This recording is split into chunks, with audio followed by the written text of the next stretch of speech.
Honorable Speaker,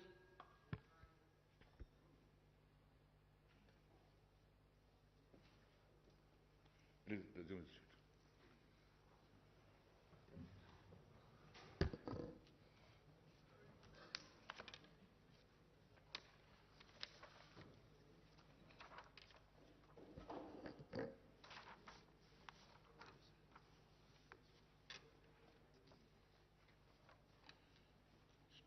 Statement by Honorable Chief Minister. I request the Honorable Chief Minister to make a statement.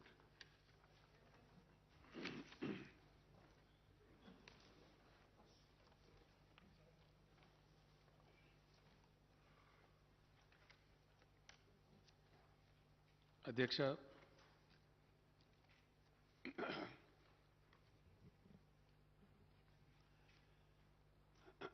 Telangana రాష్ట్ర ఏర్పాటు అనే అంశం ఏదైతుందో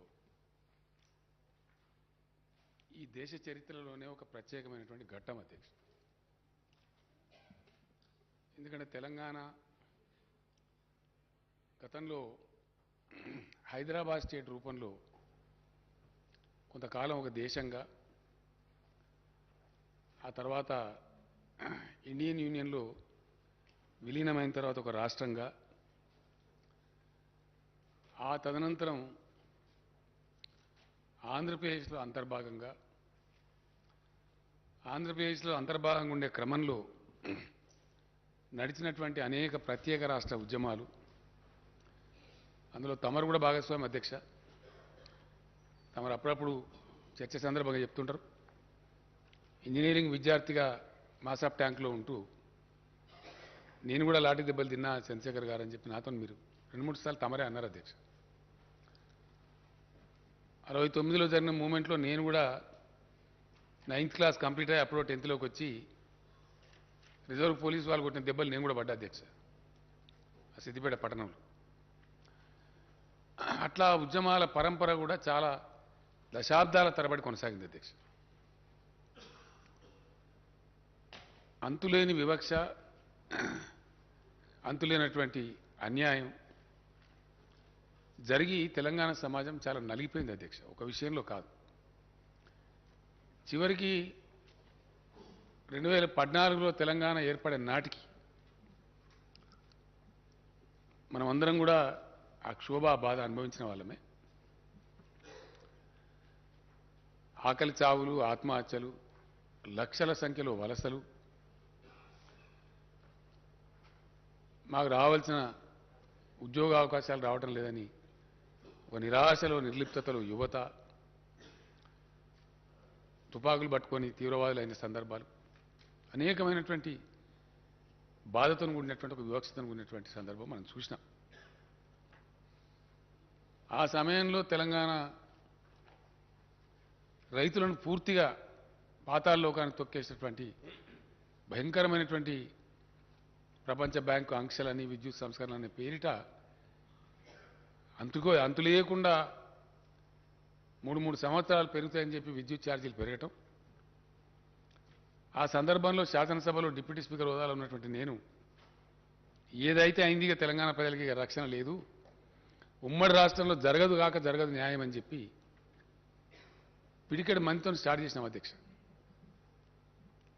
సరే, ప్రజల దీవెన, భగవంతుని దయ, పోరాటంలో ఉన్నటువంటి న్యాయం, ప్రజల్లో ఉన్నటువంటి ఆర్తి ఫైనల్గా ఒక 14-15 సంవత్సరాల ఘర్షణ, సుదీర్ఘమైనటువంటి బ్యాటిల్ తర్వాత తెలంగాణ కూడా చాలా తెలివి చూపెట్టి ఆ 15 ఏళ్ళు ఉద్యమాన్ని నిలబెట్టి ముందుకు పోరాడింది కాబట్టి రాష్ట్రం సాకారమైంది అధ్యక్ష.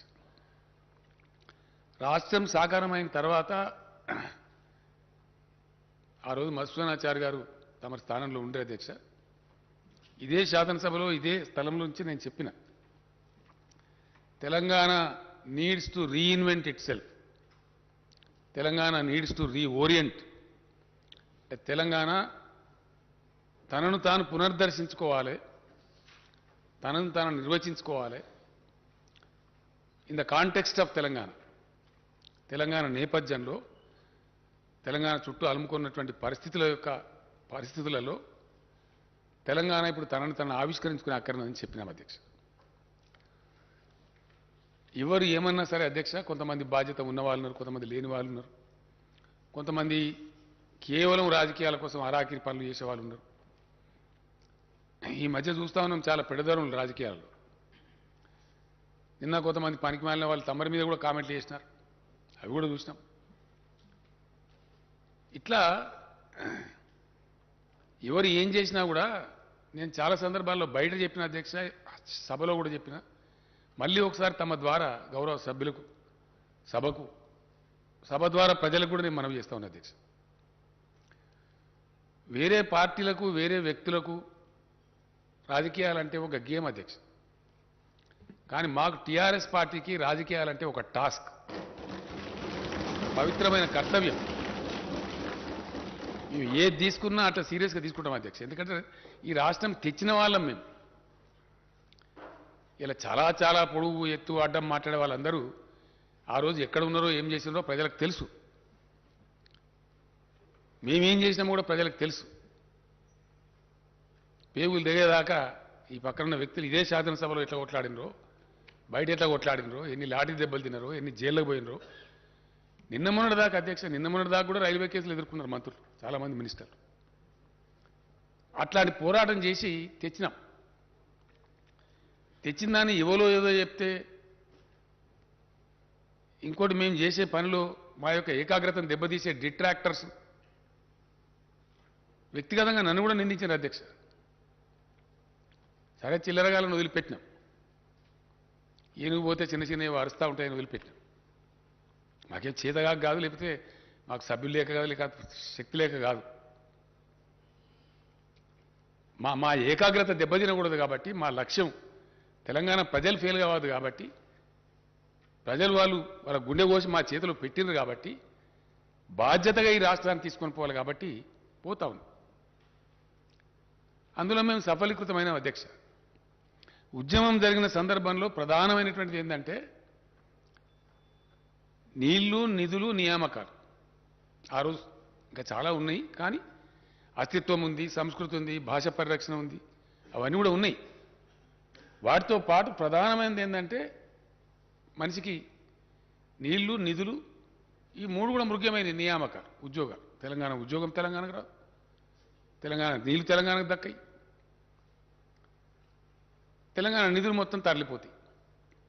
హుడా భూములు అమ్మి కదా అధ్యక్ష, హుడా భూములు అమ్మి వేరే ప్రాంతంలో ఖర్చు పెట్టారు. ఆ రోజున ఘనత వహించిన మన తెలంగాణ నాయకులు కూడా మౌనం పాటించారు, పదవుల కోసమో ఇంకో దానికోసం పెదవులు మూసిరు. ఫ్యాక్ట్ అది, చరిత్ర చెప్పిన సత్యం.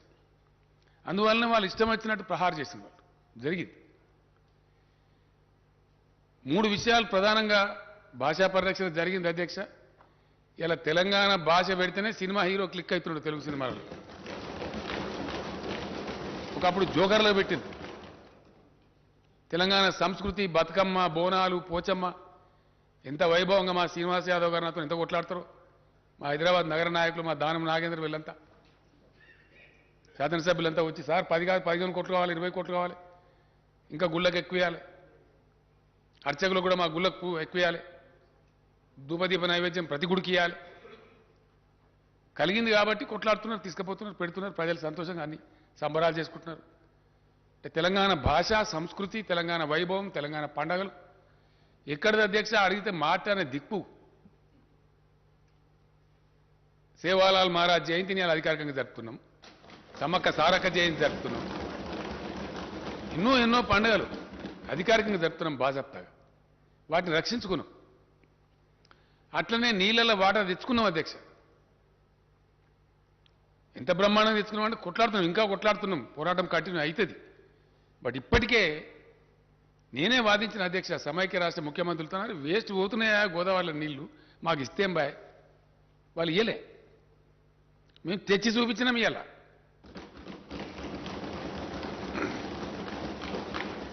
తమరే వచ్చిన అధ్యక్ష, తమరి ఆధ్వర్యంలోనే, తమరి చేతోనే అచ్చంగా ఏప్రిల్ 24, 25 నాకు తెలియదు, హరీష్ రావు వీళ్ళంతా తీసుకెళ్ళి అక్కడ మెదక్లో నిజాం సాగర్ నింపినాం అధ్యక్ష. గత సంవత్సరం హల్దీవాగులకు పంపించి బ్రహ్మాండంగా ఆ నుంచి మంజీలకు పంపించి నిజాం సాగర్ నింపినాం ఏప్రిల్, మేలో. ఇప్పుడు కూడా మొన్న హరీష్ రావు వీళ్ళంతా పోయి ఇప్పుడు కొత్త డిమాండ్ అధ్యక్ష తెలంగాణలో వాగులు నింపని అడుగుతున్నారు. కాలువలు కాదు అధ్యక్ష, వాగులను నిలిచి కూడలి వాగులు ఇడిచి పెట్టాలి, అల్ది వాగులు ఇడిచి పెట్టాలి, మంజీలాలు ఇడిచి పెట్టాలి. ఎందుకు తెచ్చిన మీరు నీళ్ళు? నేను అడిగిన ఎందుకు తెచ్చిన నీళ్ళు మీరు గోదావరి నుంచి ఇంత కష్టపడి తెచ్చిందే ప్రజల కోసం రైతుల కోసం అన్నప్పుడు ఇవ్వండి, విరివి ఇవ్వండి, విచ్చలవిడికి బ్రహ్మాండంగా ఇవ్వండి, వాళ్ళ హక్కు అని ఇస్తున్నాం. మంచిగా పంటలు ఎండిపోకుండా పండుతున్నాయి. పంటలు పండితే అధ్యక్ష పెద్ద ఆకాశం భూమి అంతుండే కేంద్ర ప్రభుత్వం మాకు సాదా కాదని ఎల్లెంకల పడ్డది, కొనలేమని. ఎంత పంట పండిస్తున్నాం అంటే మోసేటోడు సరిపోతలేడు, గోసేటోడు సరిపోతలేడు, గుంజేటోడు సరిపోతలేడు. 3 నెలల అధ్యక్ష ధాన్యం సేకరణ, 3 నెలలు. ఎన్ని డీసీఎంలు, ఎన్ని లారీలు, ఎన్ని 7,000 కొనుగోలు కేంద్రాలు పెడితే కూడా సరిపోతలేవు. ఫంక్షన్ హాల్స్ అవేంటి ఎన్ని జూనియర్ కాలేజీలు, హై స్కూల్ అంత ధాన్యమే. రోడ్లు మొత్తం కల్లాలే, సగం రోడ్డు ఇచ్చి పెడతారు, సగం కల్లం పెడతారు అధ్యక్ష. అంటే నీళ్లు తెచ్చుకున్నాం, మంచినీళ్ళ కోస తీర్చుకున్నాం, కరెంటు కోస తీర్చుకున్నాం, కొంతవరకు ఒక దారికి వచ్చినాం. నిధులైతే ఆటోమేటిక్గా బడ్జెట్ తమరే పాస్ చేయిస్తున్నారు, మన పైసా మనకే ఖర్చు అవుతుంది. అది ఎంతనా కానీ కలిగినంతలో ఉన్నంతలో తెలంగాణ.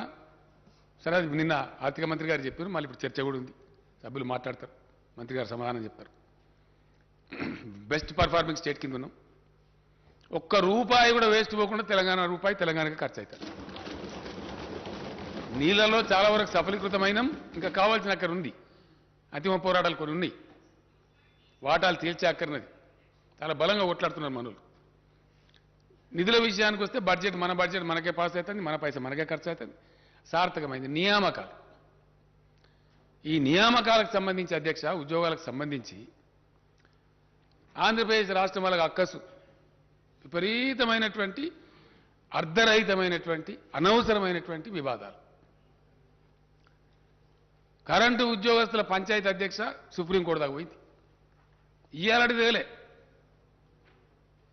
9th 10th షెడ్యూల్ సంస్థలు ఇంకా దిగలే, పంచాయతీ ఇంకా పెండింగే. అనవసరమైనటువంటిది. అంటే కాలికి పెడితే మెడకు, మెడకు పెడితే కాలికి, అంత గందరగోళమైన పరిస్థితి. తెలంగాణకు చరిత్ర ఉంది అధ్యక్ష. అంటే ఆంధ్రప్రదేశ్ రాష్ట్రం వాళ్ళు పెట్టే పంచాయతీ ఎంత అర్ధరహితంగా ఉందనేది ప్రజలకు తెలియాల్సిన అక్కర్ది, గౌరవ సభ కూడా తెలియాల్సిన అక్కర్ది అధ్యక్ష. నిజాం రాజున్న కాలంలో ఆ మూసీ నది వంగితే వరదలు వచ్చినాయి అధ్యక్ష హైదరాబాద్. అప్పుడు ఆయన ఏం చేద్దాము, ఈ నగరాన్ని పౌరులను ఎట్లా రక్షించుకోవాలని మోక్షగుండం విశ్వేశ్వరయ్య గారిని పిలిపించి సలహా అడిగితే గండిపేట హిమాయస్తారండి గటబా, ఆ వరద దగ్గుతుంది, బాధ పోతుంది, ఇట్టు కాదని చెప్తే అప్పుడు కట్టిండి అధ్యక్ష. కట్టిన తర్వాత ఇక వరద బాధ పోయింది. అప్పుడు ఆ విశ్వేశ్వరయ్య గారి హానర్లో ఆ నిజాం గారు ఒక అక్కడ లంచ్ ఏర్పాటు చేస్తారు అధ్యక్ష. ఎక్కడ ఇప్పుడు మన అగ్రికల్చర్ యూనివర్సిటీ ఉన్న కాడ, ఆ చెరువు కాడ ఒక దగ్గర కొబ్బరికాయను అది కొట్టి దాన్ని స్టార్ట్ చేసి వచ్చి అక్కడ లంచ్ ఏర్పాటు చేస్తారు. అప్పుడు పెట్టిండ్రు. అక్కడ విశ్వేశ్వరయ్య గారు ఉండి మంచి మంచి పని చేసినండి మీరు, రాజుగారు, నిజాం గారు, మీరు ఇంకో 2 మంచి పనులు చేయొచ్చు, ఈ నీళ్లు మంచివి, ఈ అనంతగిరి కొండల నుంచి ఓషధుల నుంచి వస్తాయి మంచి నీళ్ళు, అవి చాలా తాగితే కూడా పెయ్యికి కూడా మంచిదే ఆరోగ్యాలకు. కాబట్టి హైదరాబాద్ డ్రింకింగ్ వాటర్ కోసం కూడా మీరు వాడుకోవచ్చు. అట్లాగే మంచి వ్యవసాయ పరిశోధన కేంద్రం పెట్టి కూడా వ్యవసాయం గురించి కూడా మీరు చేయొచ్చు అని చెప్తే అప్పుడు అప్పటికప్పుడే ఎక్కడైతే కూర్చొని భోంచేస్తున్నారో अब दूसरे जगह को यहीं मुकर्रर करो, यहीं कायम करो అని ఫర్మాన్ ఇష్యూ చేసి 5,000 ఎకరాలు ఇచ్చి అగ్రికల్చర్ కాలేజ్ పెట్టారు అధ్యక్ష. ఉస్మానియా యూనివర్సిటీలో అంతర్భాగంగా అగ్రికల్చర్ కాలేజ్ పెట్టారు. ఇది హిస్టరీ. దానిలో మాకు వాటా కావాలని అడుగుతారు ఇప్పుడు ఆంధ్ర రాష్ట్రం వాళ్ళు. ఎవరు చెప్పాలి వాళ్ళకి అధ్యక్ష? అంటే వాళ్ళు పెట్టే పంచాయతీ ఎంత అర్ధరహితంగా గప్పటి ప్రాపర్టీ దానిలో మా వాటా వస్తుంది అంటారు వాళ్ళు. అట్లనే ఆర్టీసీ హాస్పిటల్ ఉంటుంది అధ్యక్ష, ఒకటి వాళ్ళకి దగ్గర ఉండాలి అర్ధిక్ అని చెప్పి ఏం చేశారంటే ఉస్మానియా యూనివర్సిటీలో కొద్దిగా భూమి తీసుకొని దానిలో పెట్టింది అప్పటికప్పుడు. అది ఇప్పుడు కూడా యూనివర్సిటీ భూమే, తారనాకల ఓ ఈ భూమిలో పెట్టింది. అది సరే మన కార్మికులు మనకు కావాలి కదా, ఓ బందుకో మూలకు తీసుకొని పెట్టిరు. ఇప్పుడు కూడా ఉస్మానియా యూనివర్సిటీ భూమి అధ్యక్ష, దానం ఇస్తాగా అంటారు వాళ్ళు. అర్థం ఉంటుంది దీనికి. అరే ఈ భూములన్నిటికీ చిత్ర ఉంది, తెలంగాణ ప్రాపర్టీస్ అవి ఈ పరిస్థితి అంటే కూడా వాళ్ళు వినకుండా కాలుకు పెడితే మెడకు పెడితే కాలుకు పెడితే పంచాయతీ తెగనియే. ఉద్యోగస్తుల అధ్యక్ష ఇయ్యాలటికి అధ్యక్ష ఇప్పుడు రైట్ నౌ మన చీఫ్ సెక్రటరీ గారితో సహా ఒక 14 మంది ఐఏఎస్ ఆఫీసర్లు ఇంకా క్యాట్కు పోయి కోర్టుకు పోయి ఈడికి పోయి ఆడికి పోయి వాళ్ళని ఇటు కాకుండా అటు కాకుండా బతకకుండా పంచాయతీ. ఇక మనకున్న మహత్తరమైన కేంద్ర ప్రభుత్వం చాలా గొప్ప ప్రభుత్వం ఉంది మనకు, మన కర్మానికి. ఎన్నిసార్లు పోయి చెప్తే మా అధ్యక్ష విమానం ఖర్చులు పెట్టి సస్తమే చేయరు పరిష్కారం. ఆర్బిట్రేట్ చేసి వాళ్ళ బాధ్యత, ఇట్ ఇస్ దేర్ డ్యూటీ. పరిష్కారం చేయరు. ఆర్డర్ టు సర్వ్ అని ఆర్డర్ ఇచ్చారు అధ్యక్ష. ఎంత అనిచ్చిందంటే రాష్ట్రం ఏర్పడ్డ కొత్తలో అనుభవించినాం కాబట్టి మాకు తెలుసు ఆ బాధ. ఆర్డర్ టు సర్వ్ అని వర్క్ ఇచ్చిన ఐఏఎస్ అధికారి, ఐపీఎస్ అధికారి, వేరే అధికారులు मैं यहाँ रहता हूँ कि आंध्रा जाता हूँ, आंध्रा रहता हूँ कि तेलंगाना आता हूँ, समझ में ही नहीं आता. అట్లా ఒక 6 నెలలు. ఆ తర్వాత వాళ్ళు residuary state, Andhra being the residuary state seniority वो लोग फाइनल करना. आरडीओ सीनियरिटी फाइनल చేయరు, डीएसपी सीनियरिटी फाइनल చేయరు. ఆ లింకు పాతది. 1000 అధ్యక్ష దాదాపు 942 ఎన్నో సూపర్ న్యూమరీ పోస్ట్ చేయాల్సి వచ్చింది. ఇదంతా కూడా జరిగినటువంటి తతంగం. దీనిలో అధ్యక్ష గతంలో ముల్కీ రూల్స్ ఉండే తెలంగాణ 1919లో తెలంగాణ ప్రజలు ఉద్యమిస్తే అప్పుడున్న నిజాం రాజు ఇచ్చినటువంటి హక్కు అది. ఆంధ్రప్రదేశ్ ఏర్పడేప్పుడు జెంటిల్మెన్ అగ్రిమెంట్ అని పెట్టి దాన్ని కంటిన్యూ ఉంటుందని చెప్పారు. తర్వాత దాన్ని ఫ్లౌట్ చేశారు. సుప్రీంకోర్టు జడ్జిమెంట్ ఇచ్చింది అధ్యక్ష, దాన్ని కూడా కాలరాసి పరిస్థితి రాజ్యాంగ సవరణ చేశారు. వెరిసి మొత్తం అన్యాయం జరిగింది. ఆ తదనంతరం జరిగిన దానిలో ముల్కీ రూల్స్ను మించినటువంటి స్పిరిట్ ఇంప్లిమెంట్ కావాలి తెలంగాణకు నిజంగా న్యాయం జరగాలంటే. అంత గొప్పగా పోవాలి.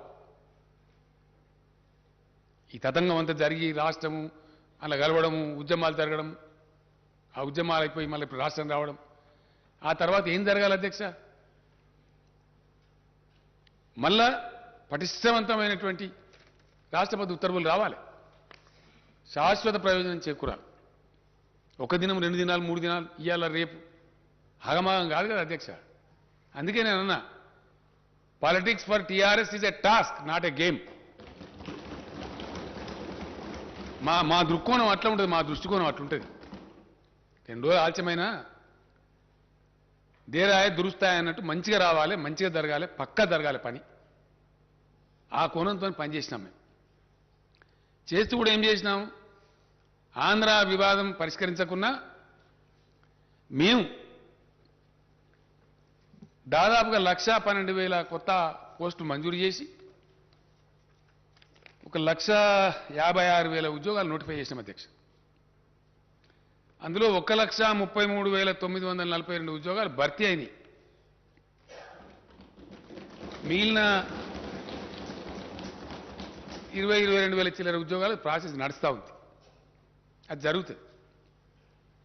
అంటే అప్పుడు ఇచ్చినటువంటి 1,56,000 ఉద్యోగాల నోటిఫికేషన్ ఒకటి అధ్యక్ష.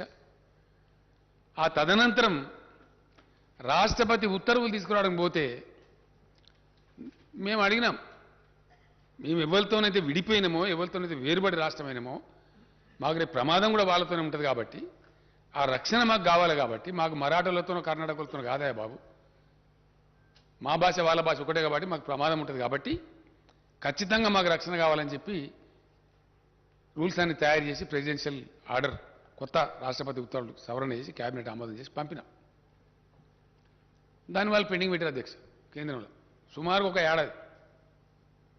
చివరికి నేనే 1కి 4 సార్లు పోయి అక్కడ ఒక ఐఏఎస్ అధికారుల బృందం, మన రామచంద్రరావు మన ఫైనాన్స్ సెక్రటరీ గారు, అదే పని మన లా సెక్రటరీ గారు సంతోష్ రెడ్డి గారు, అదే పని అక్కడ పెట్టి ఆ న్యాయ విభాగం, ఈ విభాగం, ఆ విభాగం తిరిగి చివరికి రాష్ట్రపతి గారిని, ప్రధానమంత్రి గారిని నేనే పోయి కలిసిన అధ్యక్ష. ఒక 4 సార్లు 5 సార్లు కలిసి, అయ్యా మా ప్రాబ్లం ఇదే, దయచేసి అర్థం చేసుకోండి అని చెప్పి ఇలా తెలంగాణ సాధించినటువంటి ఒక గొప్ప విజయం అధ్యక్ష. ముల్కీ రూల్స్ స్ఫూర్తిలో తెలంగాణ హక్కులను శాశ్వత ప్రాతిపదికన పరిరక్షించడానికి ఏదో రాజకీయాల కోసం నీకోటి చాక్లెట్, నాకో బెల్లం, నీకో బిస్కెట్ కాదు అధ్యక్ష. మేము ఆ పని చేయలే. శాశ్వత ప్రాతిపదికన తెలంగాణ యువతకు వాళ్ళ ఉద్యోగాలు వాళ్ళకే దక్కేటట్టు 95% లోకల్ కోటాతో రాష్ట్రపతి ఉత్తర్వులు తెచ్చాం అధ్యక్ష.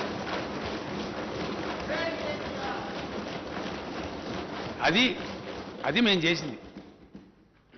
4 రోజులు ఆలస్యమైతే అయింది, కానీ శాశ్వతంగా ఈ కారణం నుంచి ఏ ఉద్యోగం వచ్చినా 95% ఎక్కడి నుంచి అధ్యక్ష?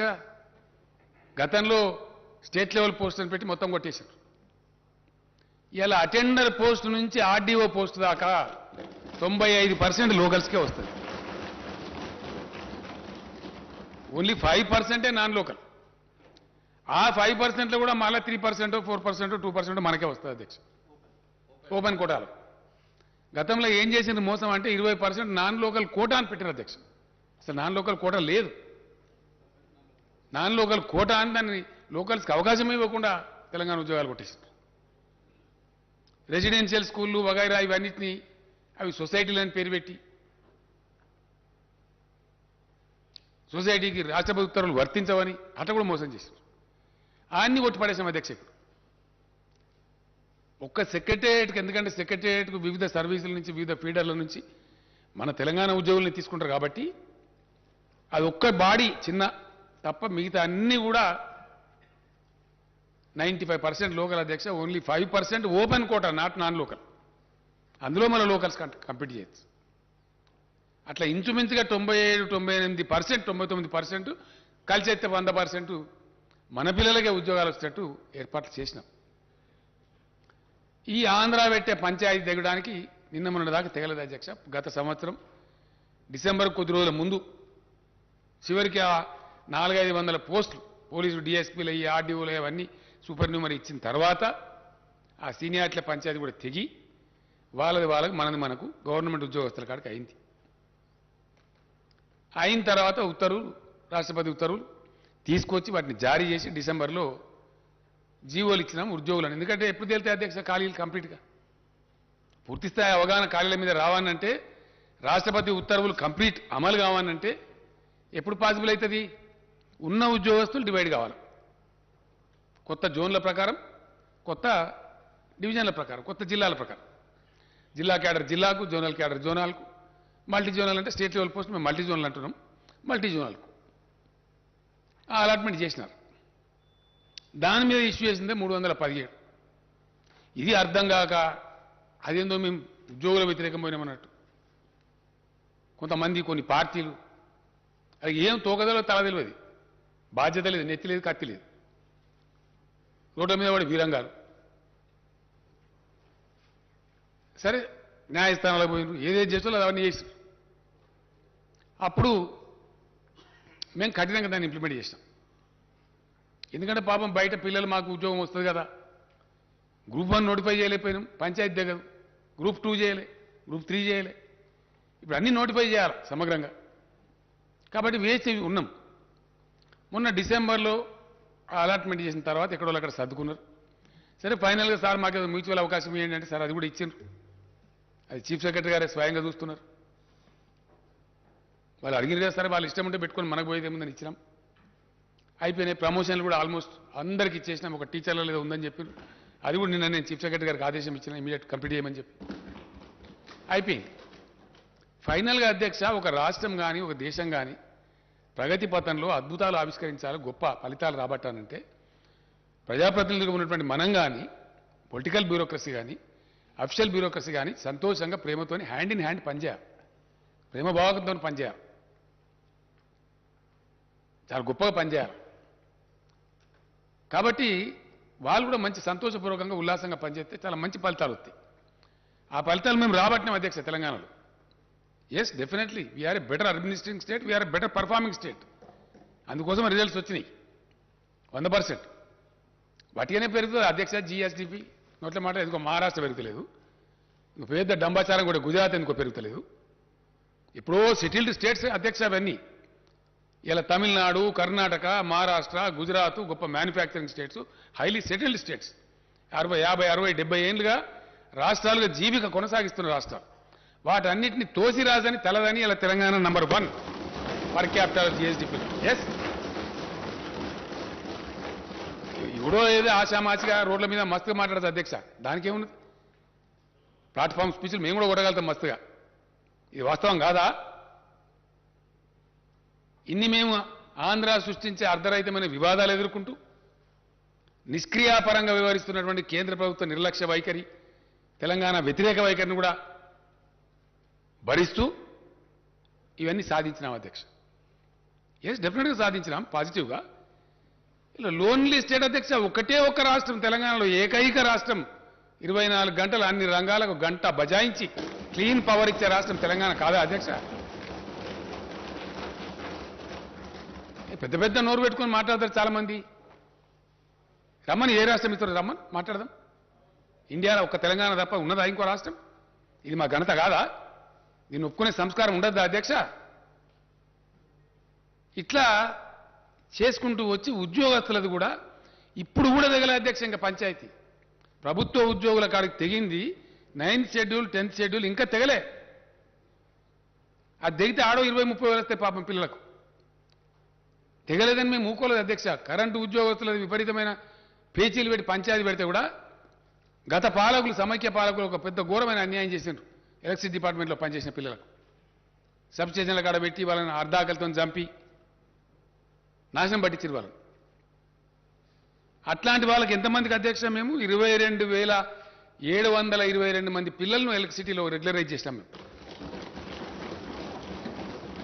వాళ్ళ కడుపు నుండి అన్నం పెడతా ఉన్నాం. అట్లని మేము ఊరుకోలే.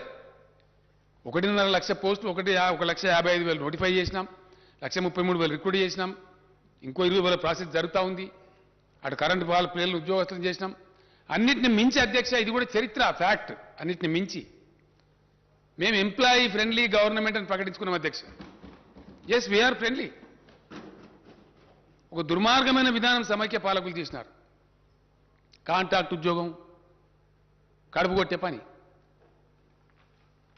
కాంట్రాక్ట్ ఉద్యోగం అనేది వాడిని రాసి రంపానం పెట్టి ఆయన ఎక్కువ పని చేస్తాడు, అసలు తక్కువ పని చేస్తాడు అధ్యక్ష.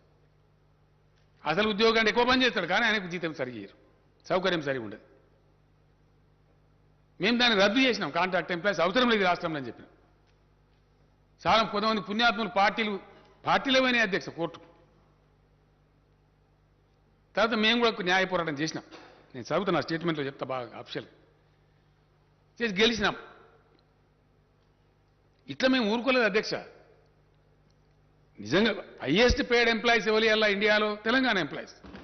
డెఫినెట్గా ఉద్యమ సందర్భంలో ఏ మాట అయితే మేము చెప్పినామో తెలంగాణ ధనిక రాష్ట్రం అవుతుంది, అయింది. Telangana employees highest paid employees ఉంటారు, పే చేస్తున్నాం. ఎస్ అధ్యక్ష, అన్నిటిని మించి ఇండియా మొత్తంలో ఏ కేంద్ర ప్రభుత్వం కానీ ఏ రాష్ట్రం కానీ చేయని విధంగా ఒక సంస్కారంతో చిన్న ఉద్యోగులకు కూడా న్యాయం జరగాలని చెప్పి 30% మొన్న పే రివిజన్ ఇస్తే వాళ్ళకు కూడా ఇచ్చినాం అధ్యక్ష. ప్రతి ఒక్కరికి ఇచ్చినాం. ట్రాఫిక్ కానిస్టేబుళ్లకు 30% బేసిక్ శాలరీ యొక్క రిస్క్ అలవెన్స్ ఇచ్చే ఒకటే ఒక రాష్ట్రం ఇండియాలో తెలంగాణ అధ్యక్ష. హైలీ పేడ్ హోమ్ గార్డ్స్ ఉండే రాష్ట్రం ఇండియాలో తెలంగాణ అధ్యక్ష. ఇట్లా అనేక చర్యలు తీసుకున్నాం. వాళ్ళకి రక్షణ ఇచ్చినాం, వాళ్ళ కడుపు నింపినాం. ఇవాళ పుట్టగొట్టే ప్రయత్నం చేయలే. నేను మా ఫైనాన్స్ సెక్రటరీ గారు రామచంద్రరావు గారు వస్తే, రామచంద్రరావు గారు ఎందుకంటే ఆయన కాదని నడవదు కదా అధ్యక్ష, ఇండిసిప్లిన్ రావద్దు కదా. తెలంగాణ ఇప్పుడు కూడా బై డేట్ కూడా డిఫాల్ట్ చేయం అధ్యక్ష. అందుకే మనకు పచారం, మన బాండ్లు 40 సంవత్సరాల బాండ్లు కూడా అమ్ముడు పోతాయి. ఏ రాష్ట్రం బాండ్లు అమ్ముడు పోవట్ల. 40 years బాండ్ అమ్ముతుంది తెలంగాణ, కొంటున్నారు హాట్ కేక్ లాగా. ఎందుకంటే వీ డోంట్ డిఫాల్ట్, ఉన్నంతలోనే తిందామని చెప్పి. బయట ఏదో అవాకులు చెవాకులు మాట్లాడతారు అధ్యక్ష. లోయెస్ట్ అప్పులుండే రాష్ట్రం ఇలా ఇండియాలో తెలంగాణ, అతి తక్కువ. ఎస్, అకౌంట్స్ ఇచ్చినాం కదా అధ్యక్ష. ఆడిటర్ జనరల్ గారు ఇచ్చిన అకౌంట్స్ ఇచ్చినాం. We can discuss. తక్కువ, చాలా రాష్ట్రాల కన్నా తక్కువ అప్పులు ఉంటాయి. ఫిస్కల్ ప్రుడెన్స్ మెయింటైన్ చేస్తాం, డిసిప్లిన్ మెయింటైన్ చేస్తాం, కడుపు కట్టుకొని నోరు కట్టుకొని అవినీతి రహితంగా పనిచేస్తా ఉన్నాం. కాబట్టి ఇంత ప్రగతి రాగలుగుతారు. ఒక వాతావరణం బిల్డ్ అయితే ఈ ప్రగతి వస్తుంది. ఈ ప్రగతిని డిట్రాక్టర్స్ అంటే మా ఏకాగ్రతను చెడగొట్టాలని ప్రయత్నం చేసే డిట్రాక్టర్స్ ఎవరైతే ఉంటారో వాళ్ళు విశ్వ ప్రయత్నాలు చేసినా అది రాకుండా మేము ముందుకు పోతా ఉన్నాం. ఖచ్చితంగా అదేవిధంగా ముందుకు పోతాం అధ్యక్ష, అందులో అనుమానం కూడా లేదు. ఇవాళ నిరుద్యోగ యువత పాపం పిల్లలు, నిరుద్యోగ యువకుల తల్లిదండ్రులు బయట ఎదురు చూస్తూ ఉన్నారు. హౌస్ ఉంది కాబట్టి as a matter of respect to the house, సాంప్రదాయాలు తెలిసిన వాళ్ళం కాబట్టి, మర్యాద కాబట్టి. నేను వనపర్తిలో చాలా పెద్ద సంఖ్యలో వచ్చిన అధ్యక్ష జనం, చాలా పెద్ద బహిరంగ సభ, అక్కడ చెప్పి ఉంటాను నేను. కానీ సభ కొలువు తీరున్నది కాబట్టి, ఒక పాలసీ డెసిషన్ సభలో చెప్పాలి కాబట్టి నేను అక్కడ చెప్పలేదు. పిల్లలు చూస్తారు కదా అనే ఉద్దేశంతో 10 గంటలకు టీవీ కార్డు ఉండినా రేపు ప్రకటన చేస్తామని చెప్పినాం, అంతే కదా అధ్యక్ష. నేను చాలా సంతోషంగా ప్రకటిస్తా ఉన్నా, రేపు రాబోయే రోజులలో షెడ్యూల్ 9, షెడ్యూల్ 10 కూడా పరిష్కారం అయితే, అంటే వివిధ ప్రభుత్వ రంగ సంస్థల అధ్యక్ష, తమకు తెలియంది కాదు, దాదాపు 40-50 ఉంటాయి. ఆ వివాదం కూడా ఈ ఆంధ్రతో పరిష్కారం అయిపోతే అక్కడ కూడా అవకాశాలు ఏర్పడతాయి. ఇక మన అనుకూలంగా మన తెలంగాణ కాంటెక్స్ట్లో మనం కొన్ని పాతే తీసేస్తాం కావచ్చు, కొన్ని కొత్త కార్పొరేషన్లు పెట్టుకోవడం కావచ్చు, అక్కడ కూడా అవకాశాలు వస్తాయి. అవి మళ్ళీ రావచ్చు, 10,000, 20,000 ఎన్ని స్థానం వస్తాయి. అవి కాకుండా ఇప్పుడు పరిష్కారమైనటువంటి దాని ప్రకారంగా మొత్తం తెలంగాణ మన ఉద్యోగుల విభజన చేసిన తర్వాత, స్టేట్మెంట్ చదువుతా అధ్యక్ష, ఒక వర్డ్ చెప్పి తమ అనుమతితోని, మొత్తం ఈరోజు 91,147 ఖాళీలు ఏర్పడాయి అధ్యక్ష.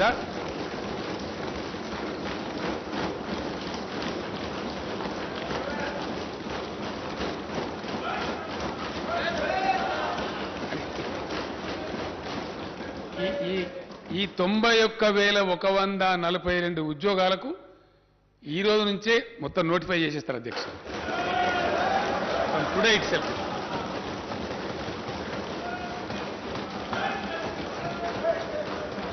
ఇందులో అధ్యక్ష, ఇందులో నేను స్టేట్మెంట్ చదివే ముందు ఒక విషయం చెప్పాల్సిన అక్కడ బాధ్యత నా మీద ఉంటుంది. ఇందులో అధ్యక్ష, గతంలో హైకోర్టు పోయి ఏవైతే కాంట్రాక్టు ఉద్యోగస్తుల పొట్టలు నింపాలని మానవీయ కోణంలో మేము రెగ్యులరైజేషన్ ప్రతిపాదించినామో, అవి 11,103 మంది ఉన్నారు అధ్యక్ష పిల్లలు. ఇక వాళ్ళ ఏజ్ అయిపోతా ఉంది పాపం, వాళ్ళకి ఏదో ఉద్యోగం కదా పర్మనెంట్ కాకపోతే ఆస్తితో జాయిన్ అయినారు, సర్వీస్ పాపం ఏజ్ అయిపోతా ఉంది. వాళ్ళు మొదలేస్తే ఇప్పుడు పాపం వాళ్ళు బదారణ పడతారు, అర్ధాకలతో పనిచేస్తున్నారు.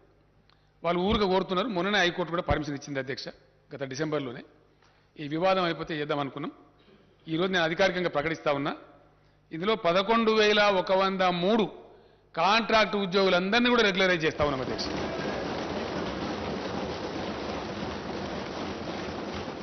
మిగిలినటువంటి తమరు ప్రతిపాదించిన మన లెజిస్లేచర్ ఉద్యోగాలు కూడా ఉన్నాయి అధ్యక్ష, అది కూడా చెప్తే నేను డీటెయిల్స్ వస్తాయి.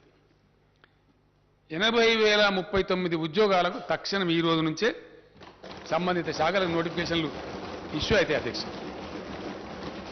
దీంట్లో విద్యాశాఖలోనే సుమారు 25 నుంచి 30,000 వస్తున్నాయి అధ్యక్ష. స్కూల్ ఎడ్యుకేషన్ కావచ్చు, హైయర్ ఎడ్యుకేషన్ కావచ్చు, యూనివర్సిటీలు కావచ్చు, ఎక్కడ ఖాళీ లేకుండా భర్తీ చేస్తా ఉన్నాం అధ్యక్ష. నేను తమ అనుమతితో స్టేట్మెంట్ చదువుతా సార్.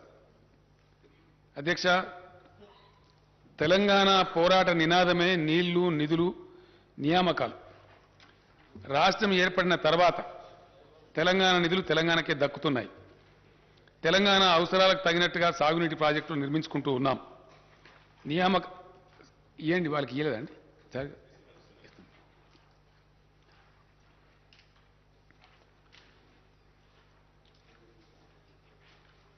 సాగునీటి ప్రాజెక్టులు నిర్మించుకుంటూ ఉన్నాం. నియామకాలకు సంబంధించి స్థానిక అభ్యర్థులకు సంపూర్ణ న్యాయం జరగడానికి కావలసిన పటిష్టమైన వ్యవస్థను, విధానాన్ని రూపొందించి అమలు చేస్తున్నాం. ఈ నేపథ్యంలో భారత రాజ్యాంగంలోని ఆర్టికల్ 371D ప్రకారం రాష్ట్రపతి ఉత్తర్వులకు సవరణలు చేయడం కోసం ప్రతిపాదనలు పంపించాం. కేంద్రం అనవసర తాత్సారం చేసింది. దీంతో నేనే స్వయంగా అనేక మార్లు ఢిల్లీకి వెళ్ళి గౌరవ ప్రధానమంత్రి గారిని, గౌరవ రాష్ట్రపతి గారిని కలిసి దీనికి ఉన్న ప్రాముఖ్యతను వివరించారు. దీనికోసమని ప్రత్యేకంగా అధికారుల బృందాన్ని ఢిల్లీలో పెట్టి ప్రభుత్వం నిరంతర ప్రయత్నం చేసింది. రాష్ట్ర ప్రభుత్వం చేసిన ప్రయత్నాల ఫలితంగా రాష్ట్రపతి ఉత్తర్వుల సవరణ సాధ్యమైంది. ఇది తెలంగాణ ప్రజల చిరకాల ఆకాంక్షను నెరవేర్చిన చరిత్రాత్మకమైనటువంటి విజయం.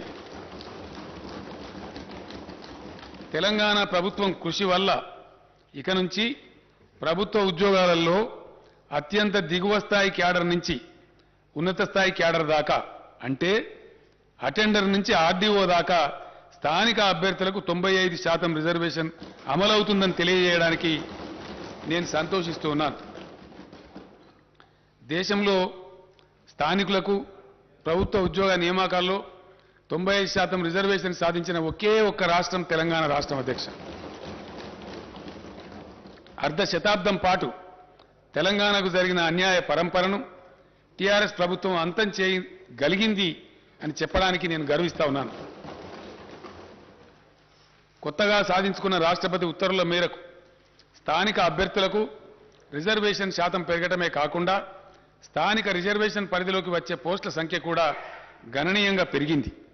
గత ఉత్తర్వుల ప్రకారం RDO, DSP, CTO, RTO, district registrar, excise superintendent తదితర గ్రూప్ 1 ఉద్యోగాలకు లోకల్ రిజర్వేషన్ వర్తించేది కాదు.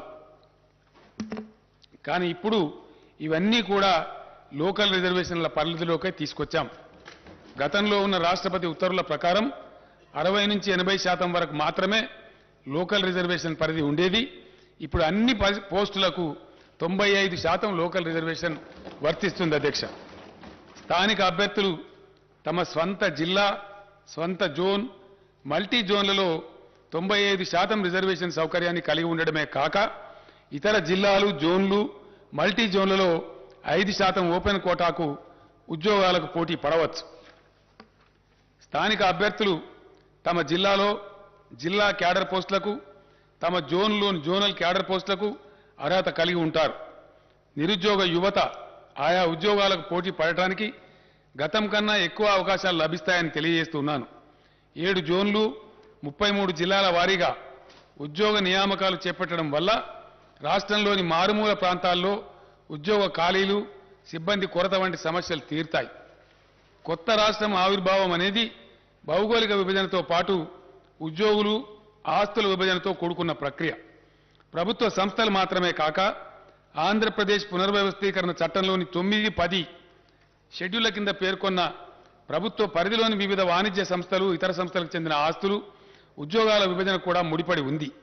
అయితే ఈ ప్రక్రియకు కేంద్ర ప్రభుత్వం ఆదేశాలతో సంబంధం ఉంది. ఆంధ్రప్రదేశ్ రాష్ట్రం సృష్టిస్తున్న అర్ధరహిత వివాదాలు, కాలికేస్తే మెడకు, మెడకేస్తే కాలికి వేసినట్టుండే దుర్మార్గ వైఖరి, దీనికి తోడు కేంద్ర ప్రభుత్వ బాధ్యత రాహిత్యం, నిర్లిప్తత వల్ల ఈ ప్రక్రియ ఇప్పటికీ ఇంకా పూర్తి కాలేదు. తెలంగాణ ప్రభుత్వం ఏర్పడిన తర్వాత తెలంగాణ కేంద్రంగా ప్రణాళికలను, విధానాలను రూపొందించుకున్నాం. తెలంగాణ అవసరాలకు తగిన విధంగా పరిపాలన సంస్కరణలను అమల్లోకి తెచ్చాం. వివిధ శాఖలను పునర్వ్యవస్థీకరణ చేసి బలోపేతం చేసే దిశగా చర్యలు తీసుకున్నాం. సాగునీరు, వ్యవసాయం, విద్య, వైద్యం, ఆరోగ్యం, గ్రామీణ ప్రాంతాల్లో నీటి సరఫరా, పంచాయతీరాజ్ వంటి కీలకమైన శాఖలను తెలంగాణ దృక్పథంతో కొత్తగా తీర్చిదిద్దుకున్నాం.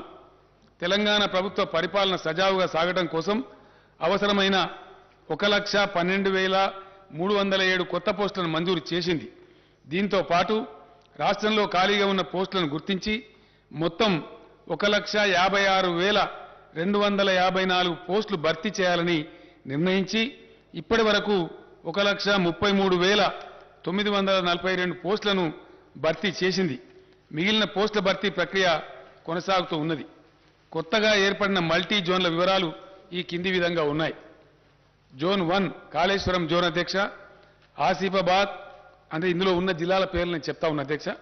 ఆసిఫాబాద్, కుమ్రం భీం, మంచిర్యాల, పెద్దపల్లి, జయశంకర్, భూపాలపల్లి, ములుగు జిల్లాలు జోన్ కాళేశ్వరంలో జోన్ 1లో ఉన్నాయి అధ్యక్ష. బాసర జోన్, జోన్ 2, ఆదిలాబాద్, నిర్మల్, నిజామాబాద్, జగిత్యాల జిల్లాలు ఈ బాసర జోన్లో ఉన్నాయి అధ్యక్ష. అదేవిధంగా వేములవాడ రాజన్న జోన్, కరీంనగర్, రాజన్న సిరిసిల్ల, సిద్దిపేట, మెదక్, కామారెడ్డి జిల్లాలు రాజన్న జోన్లో ఉన్నాయి అధ్యక్ష. భద్రాద్రి జోన్, కొత్తగూడెం భద్రాద్రి, ఖమ్మం, మహబూబాబాద్, వరంగల్, హన్మకొండ జిల్లాలు ఈ భద్రాద్రి జోన్లో ఉన్నాయి అధ్యక్ష. అదేవిధంగా జోన్ 5 యాదాద్రి జోన్, సూర్యాపేట, నల్లగొండ, యాదాద్రి భువనగిరి, జనగాం జిల్లాలు యాదాద్రి జోన్లో ఉన్నాయి అధ్యక్ష. చారిత్రాత్మక చార్మినార్ జోన్, చార్మినార్ జోన్లో మేడ్చల్ మల్కాజిగిరి, హైదరాబాద్, రంగారెడ్డి, సంగారెడ్డి, వికారాబాద్ జిల్లాలు ఇందులో అంతర్భాగంగా ఉన్నాయి అధ్యక్ష. జోన్ 7 జోగులాంబ జోన్, మహబూబ్ నగర్, నారాయణపేట, జోగులాంబ గద్వాల, వనపర్తి, నాగర్ కర్నూలు జిల్లాలు జోన్ 7లో ఉన్నాయి అధ్యక్ష.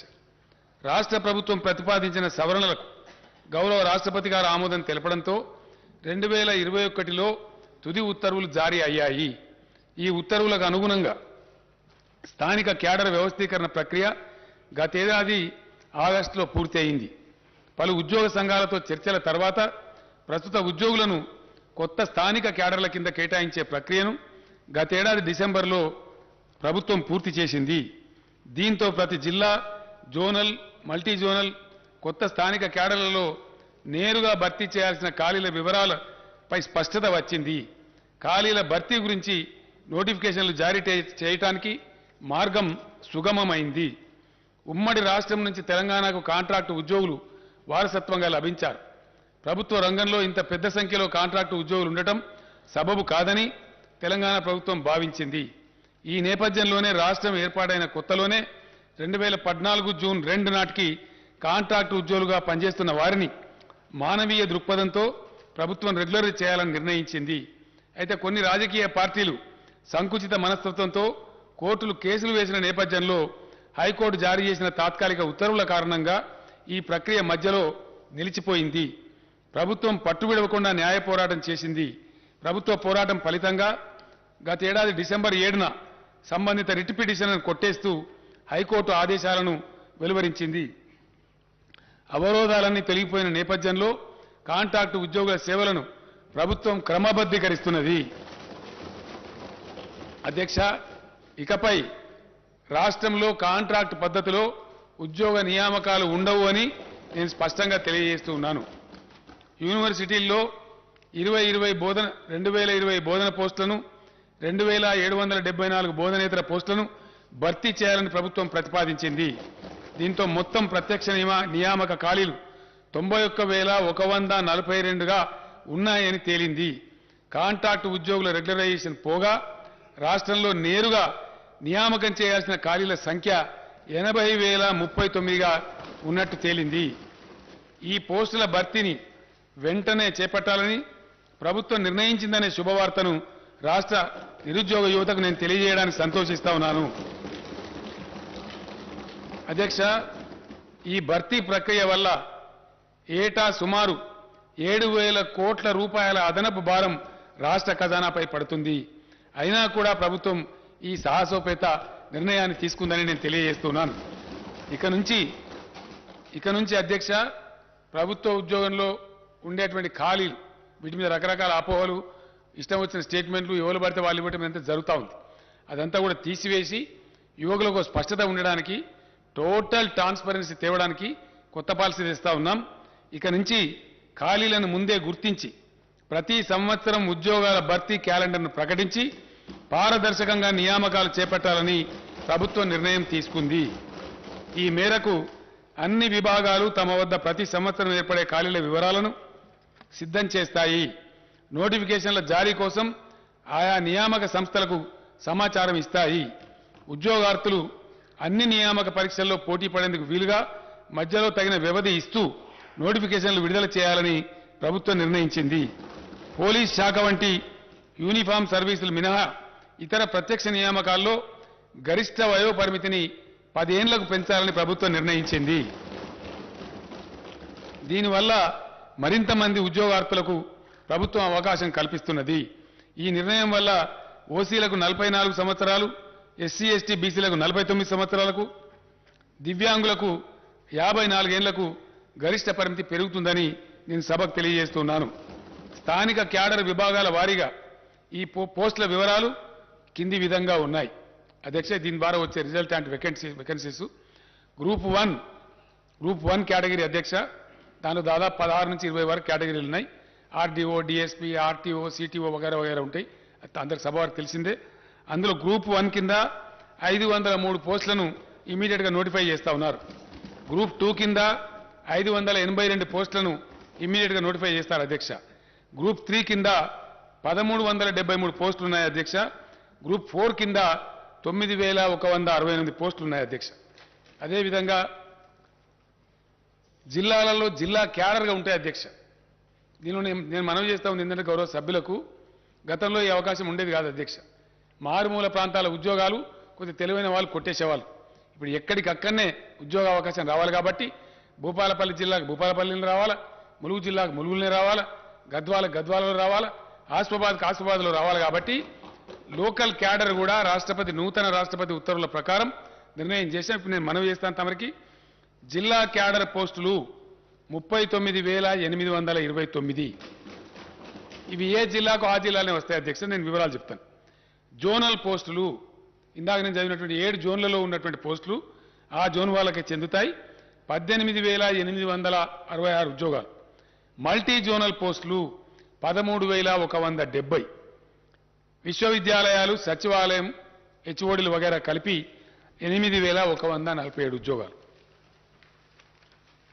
అధ్యక్ష, జిల్లాల వారీగా అంటే ఏ జిల్లాకు ఆ జిల్లాకే తక్షణం లభించే ఉద్యోగాల సంఖ్య ఎక్కడ వాళ్ళకి అక్కడనే వస్తుంది అధ్యక్ష. అక్కడనే నియామక ఉత్తర్వులు ఇస్తారు.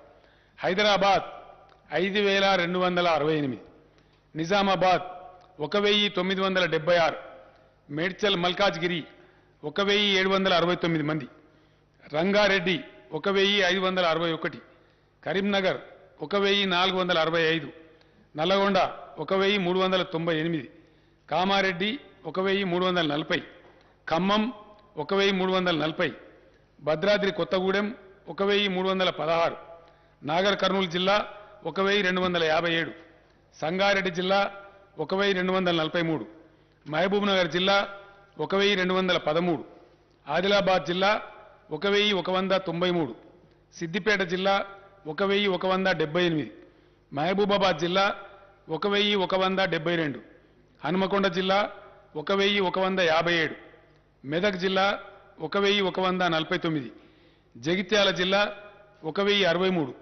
మంచిర్యాల జిల్లా 1,025, యాదాద్రి భువనగిరి 1,010, జయశంకర్ భూపాలపల్లి 918, నిర్మల్ జిల్లా 876, వరంగల్ జిల్లా 842, కుమ్రంభీం ఆసిఫాబాద్ 825, పెద్దపల్లి జిల్లా 800, జనగామ జిల్లా 760, నారాయణపేట జిల్లా 741, వికారాబాద్ జిల్లా 738, సూర్యాపేట జిల్లా 719, ములుగు జిల్లా 696, జోగులాంబ గద్వాల 662, రాజన్న సిరిసిల్ల 601, వనపర్తి జిల్లా 556, మొత్తం 39,829 అధ్యక్ష. డైరెక్ట్ రిక్రూట్మెంట్ వేకెన్సీలు జోన్ వారీగా అధ్యక్ష, అంటే జోనల్ పోస్టులు. Zone 1 Kaleshwaram 1,630, zone 2 Basara 2,328, zone 3 Rajanna 2,403, zone 4 Bhadradri 2,858, zone 5 Yadadri 2,160, zone 6 Charminar 5,297, zone 7 Jogulamba 2,190, మొత్తం 18,866 అధ్యక్ష. దీంతో పాటు మల్టీ జోనల్ పోస్ట్ ఇందాక నేను మనవి చేసినటువంటి ఆర్డీఓ, డిఎస్పీ వగైరా అధ్యక్ష ఒక 15-20 కేటగిరీలు ఉన్నాయి. దానిలో సిటీఓ, ఆర్టీఓ ఇవన్నీ కూడా ఉంటాయి. ఎక్సైజ్ సూపరింటెండెంట్, డైరెక్ట్ రిక్రూట్మెంట్ అధ్యక్ష. ఇవి multi zone 1 6,800, multi zone 2 6,370, multi zone మొత్తం కలిపి 13,170. ఈ విధంగా ఈ వేకెన్సీలు కూడా ఇమ్మీడియట్ నోటిఫై చేస్తారు అధ్యక్ష. దీని తర్వాత డిపార్ట్మెంట్ వారీగా నేను మనవి చేస్తా ఉన్నా. స్టేట్ వైడ్గా హోంశాఖలో 18,334, సెకండరీ ఎడ్యుకేషన్ అంటే టీచర్ పోస్టులు వగైరా ఉంటాయి అధ్యక్ష 13,086, హెల్త్ మెడికల్ ఫ్యామిలీ వెల్ఫేర్లో 12,755, హయ్యర్ ఎడ్యుకేషన్ ఎడ్యుకేషన్ అధ్యక్ష అంటే కాలేజ్ ఎడ్యుకేషన్లో 7,878, బీసీల సంక్షేమం 4,311, రెవెన్యూ డిపార్ట్మెంట్ అంటే నూతనంగా ఏర్పడ్డ మండలాలు, డివిజన్లు, జిల్లాల వారీగా పోస్టుల భర్తీ అధ్యక్ష. Revenue department 3,560, scheduled caste development department 2,879, irrigation మరియు కమాండ్ ఏరియా డెవలప్మెంట్ 2692, ట్రైబల్ వెల్ఫేర్లో 2399, మైనార్టీ వెల్ఫేర్లో 1825, environment forest and technology 1598, Panchayati Raj మరియు రూరల్ డెవలప్మెంట్లో 1455, లేబర్ మరియు ఎంప్లాయ్మెంట్ 1221, ఫైనాన్స్ డిపార్ట్మెంట్లో 1146, మహిళలు పిల్లలు అంటే మహిళా శిశు సంక్షేమం, హ్యాండిక్యాప్డ్ అండ్ సీనియర్ సిటిజన్స్ డిపార్ట్మెంట్లో 895, మున్సిపల్ అడ్మినిస్ట్రేషన్లో 859, అగ్రికల్చర్ మరియు కోఆపరేషన్లో 801, ట్రాన్స్పోర్ట్ రోడ్ బిల్డింగ్స్లో 563, న్యాయశాఖలో 386, ఎనిమల్ హస్బెండరీలో 353, జీఐడీలో 343, ఇండస్ట్రీస్ డిపార్ట్మెంట్లో 233, యూత్ టూరిజంలో 184, ప్లానింగ్ డిపార్ట్మెంట్లో 136, సివిల్ సప్లైస్ డిపార్ట్మెంట్లో 106, లెజిస్లేచర్లో అధ్యక్ష మన శాసనసభలో 25, ఎనర్జీలో అంటే పవర్ డిపార్ట్మెంట్లో 16, మొత్తం కలిపి 80,039 ఉద్యోగాలు వెంటనే తక్షణమే నోటిఫికేషన్లు విడుదల చేసి రిక్రూట్మెంట్ ప్రక్రియ మొదలవుతుందని చెప్పి సభ ద్వారా గౌరవ సభ్యులకు తమ ద్వారా గౌరవ సభ్యులకు సభకు తద్వారా రాష్ట్ర ప్రజానీకానికి తెలియజేస్తున్న అధ్యక్ష. ధన్యవాదాలు తెలియజేస్తున్నాను.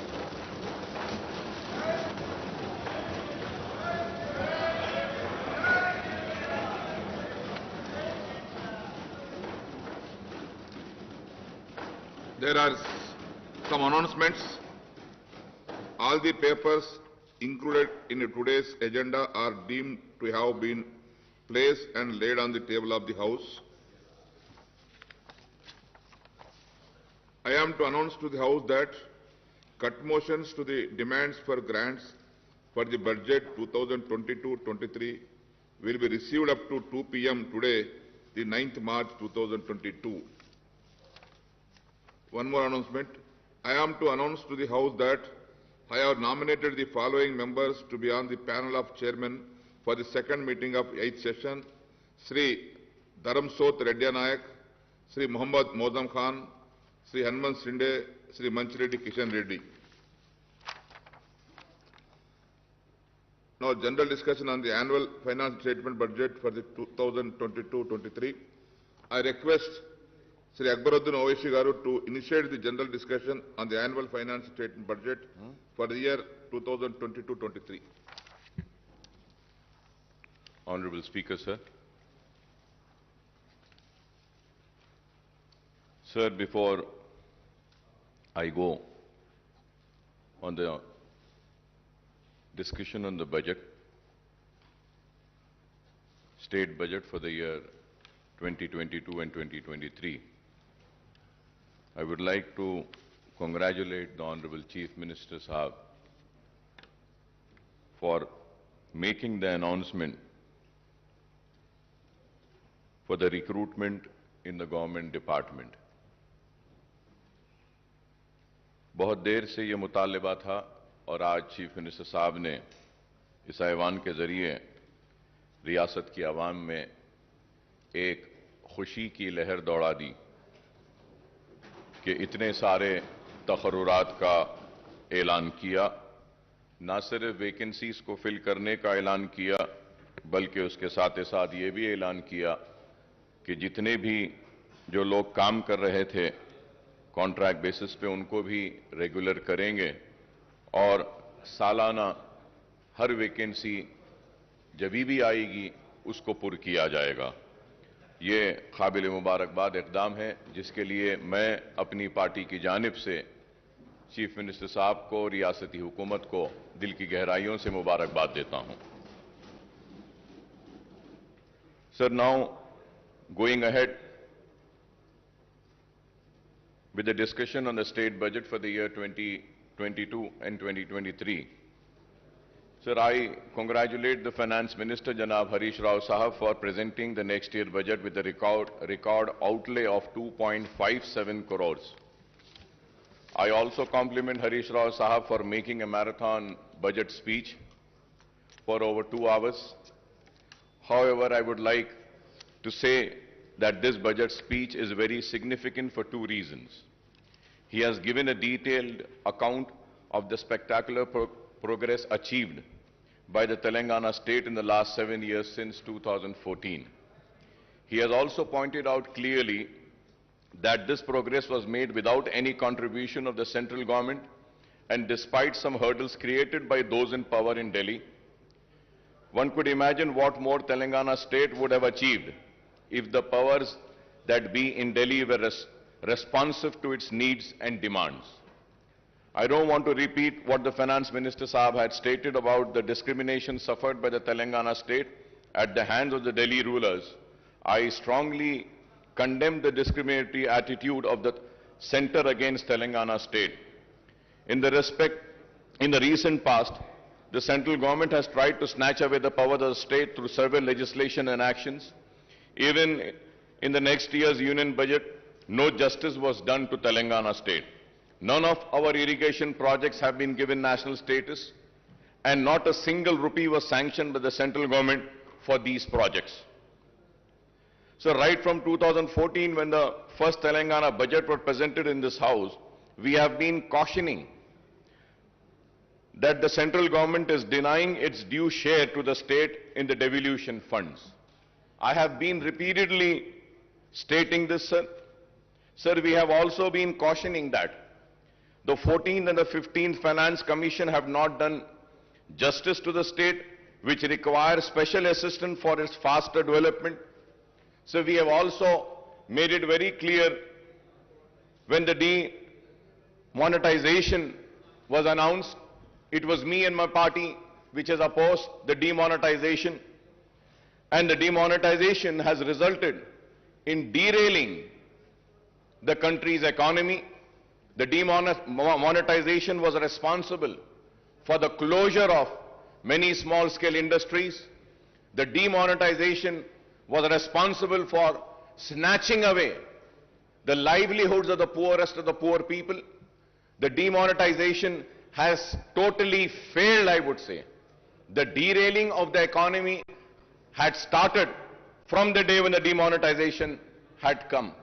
We have also, me and myself, stood here in this house and had opposed the GST.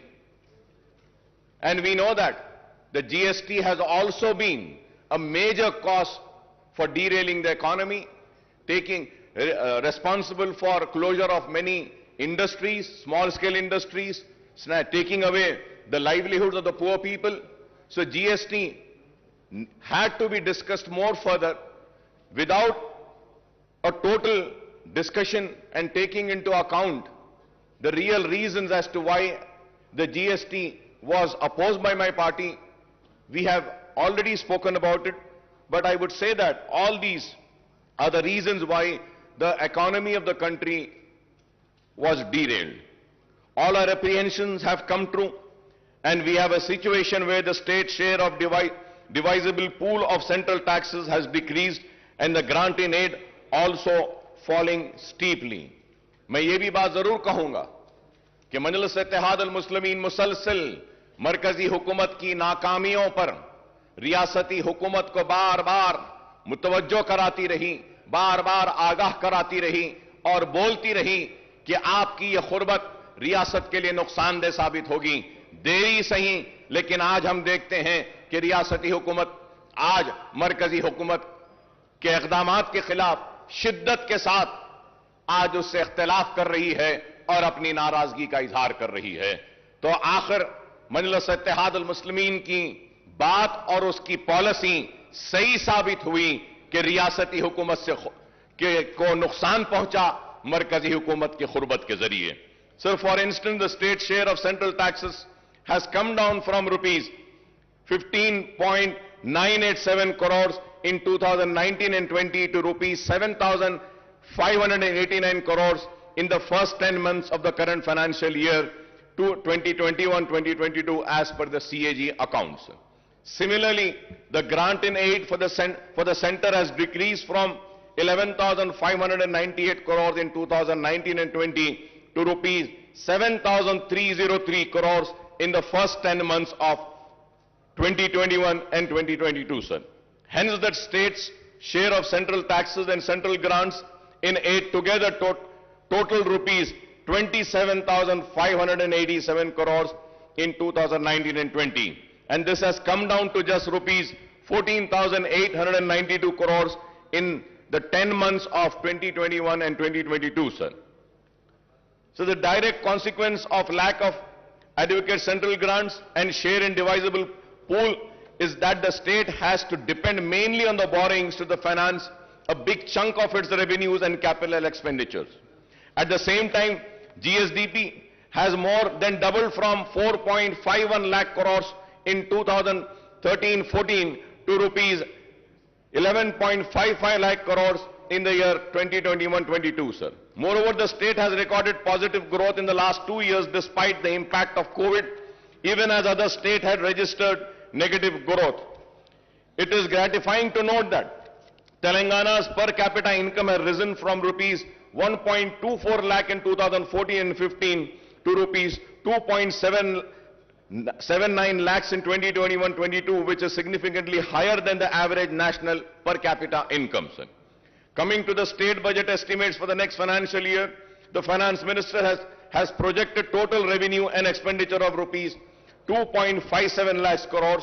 The revised estimate for the current year is rupees 2.10 lakh crore as against the budget estimate of rupees 2.30 lakh crore, sir.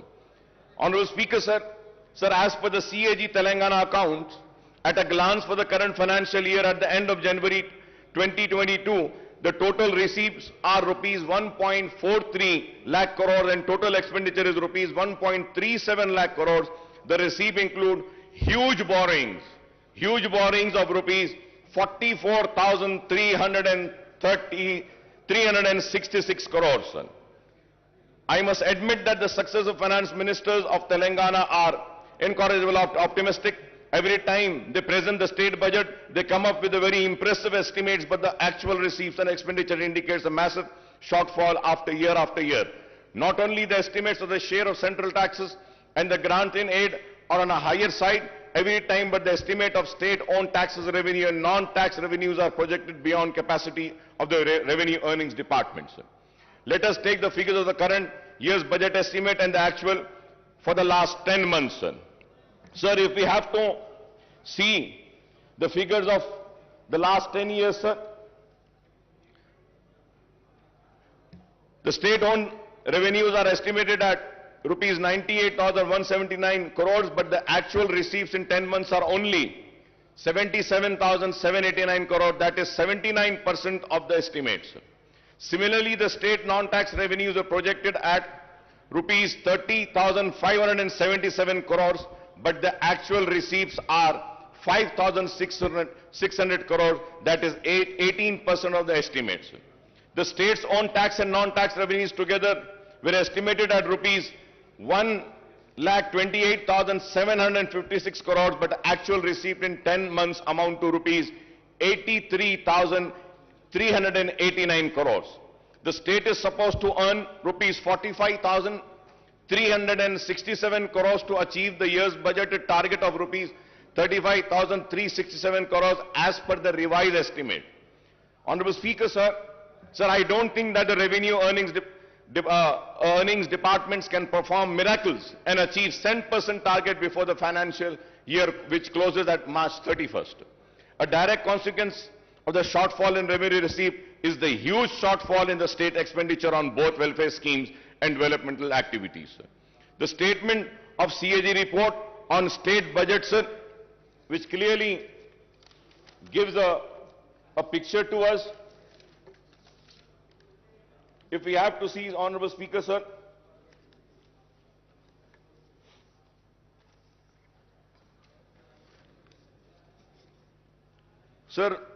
further going ahead with the rising debt, sir,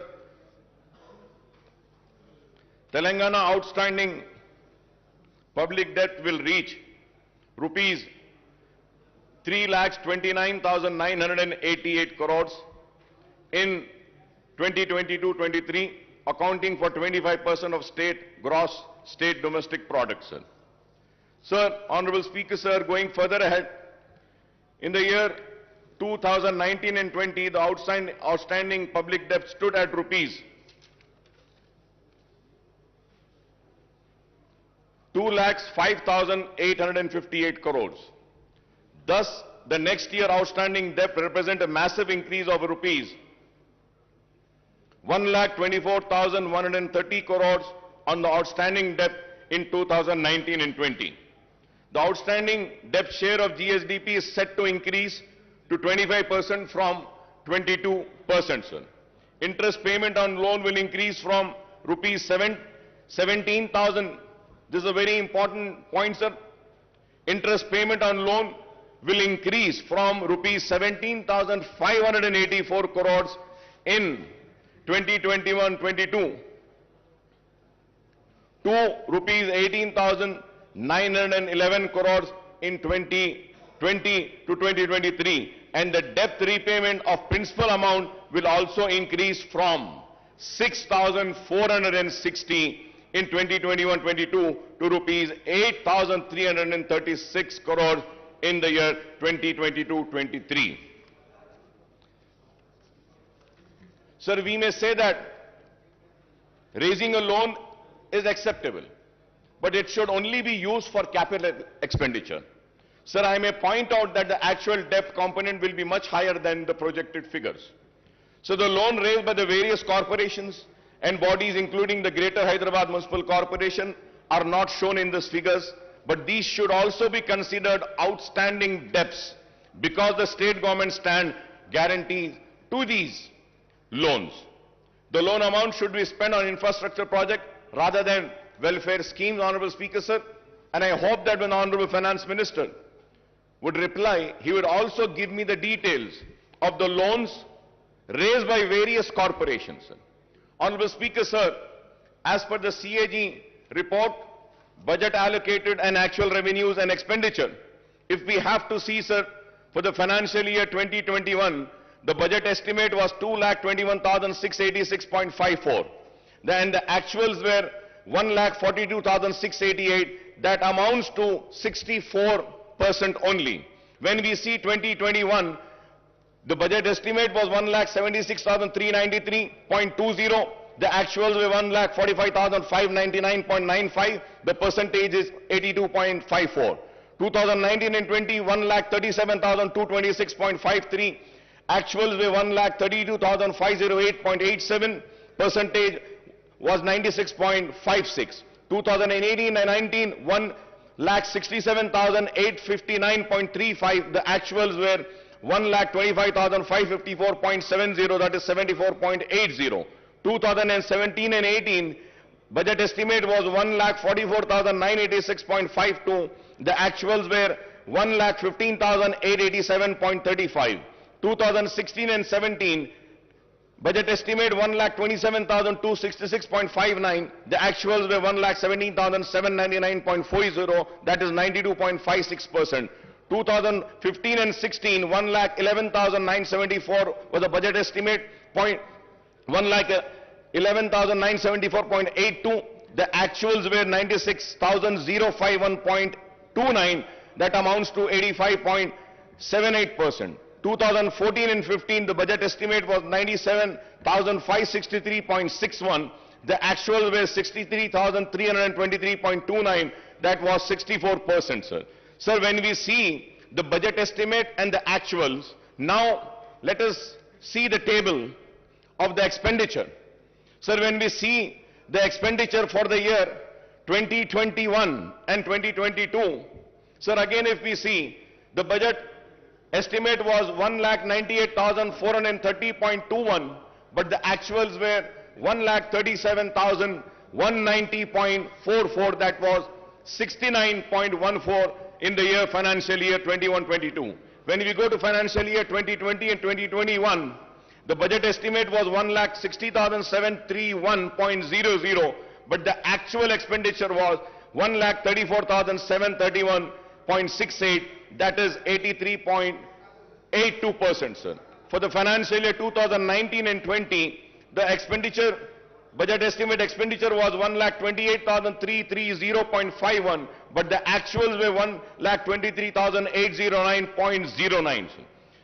2018 and 19, the actual expenditure was, budget estimated was 1,58,823.80, but the actual expenditure was 1,16,804.25, that amounts to 73%, sir. Sir, again, if we see 2017, the budget estimate for the expenditure was 1,39,441.00, but the actuals were 1,09,384.62, that amounts to 78.45%, sir.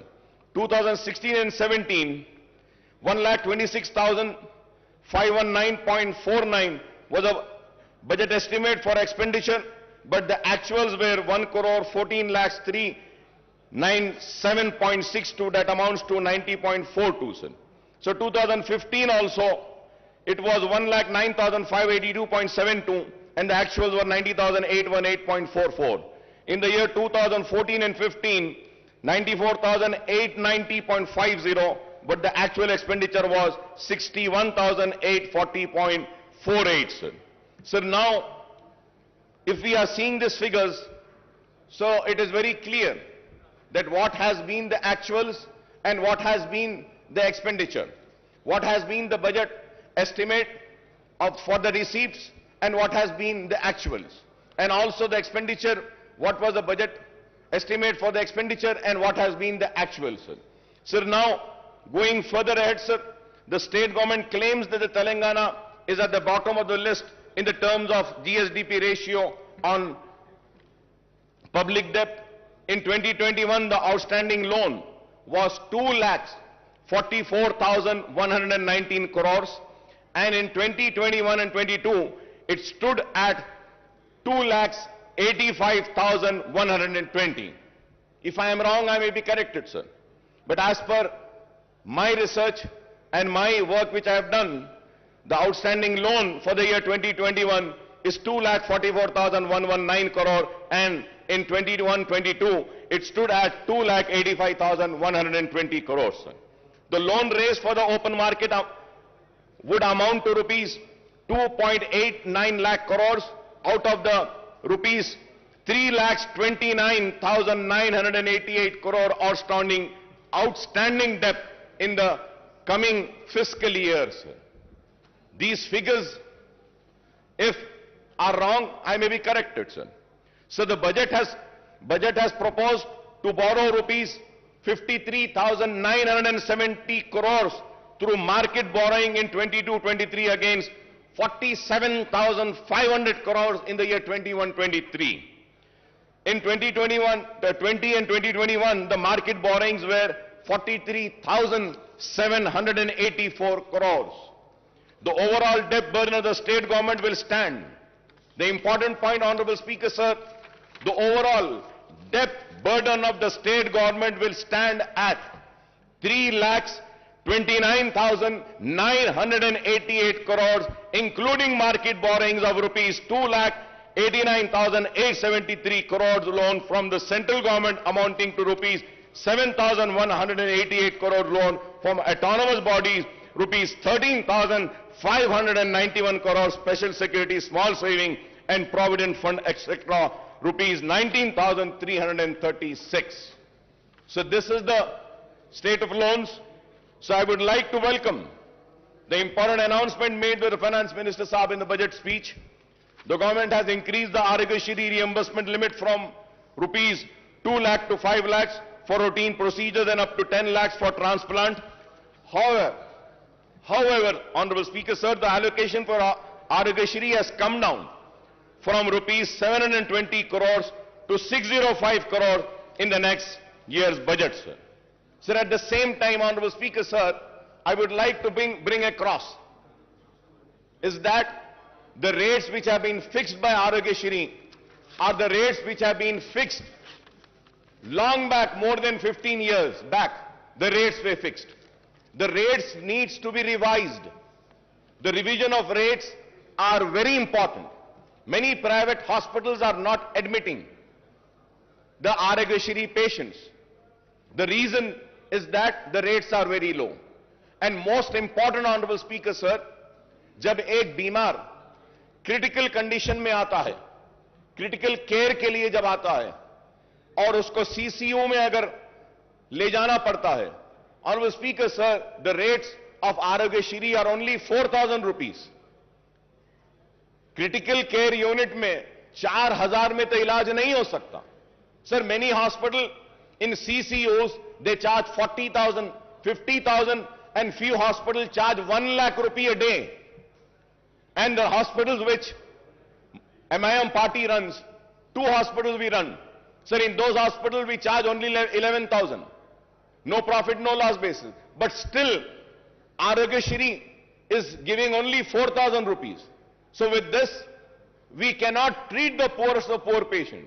So kindly through you, I request the Honorable Health Minister, also the Finance Minister, to kindly look into this and please revise the rates of Aragashree, because it's the responsibility of the government to provide good health care and good education to the people. Sir, going further ahead, sir, the diet charges for cancer and TB patients have been increased from rupees 56,000 to rupees 112 and rupees 40 to rupees 80 for other patients, and this is welcome relief, sir. Sir, I may recall that in the previous budget session also I had raised the issue of pending bills of the private hospitals under Aragashree, but the issue is yet to be sorted out, and I hope that these issues are being taken care, sir. Sir, I also welcome the announcement that the first women university in the state of Telangana will be established soon.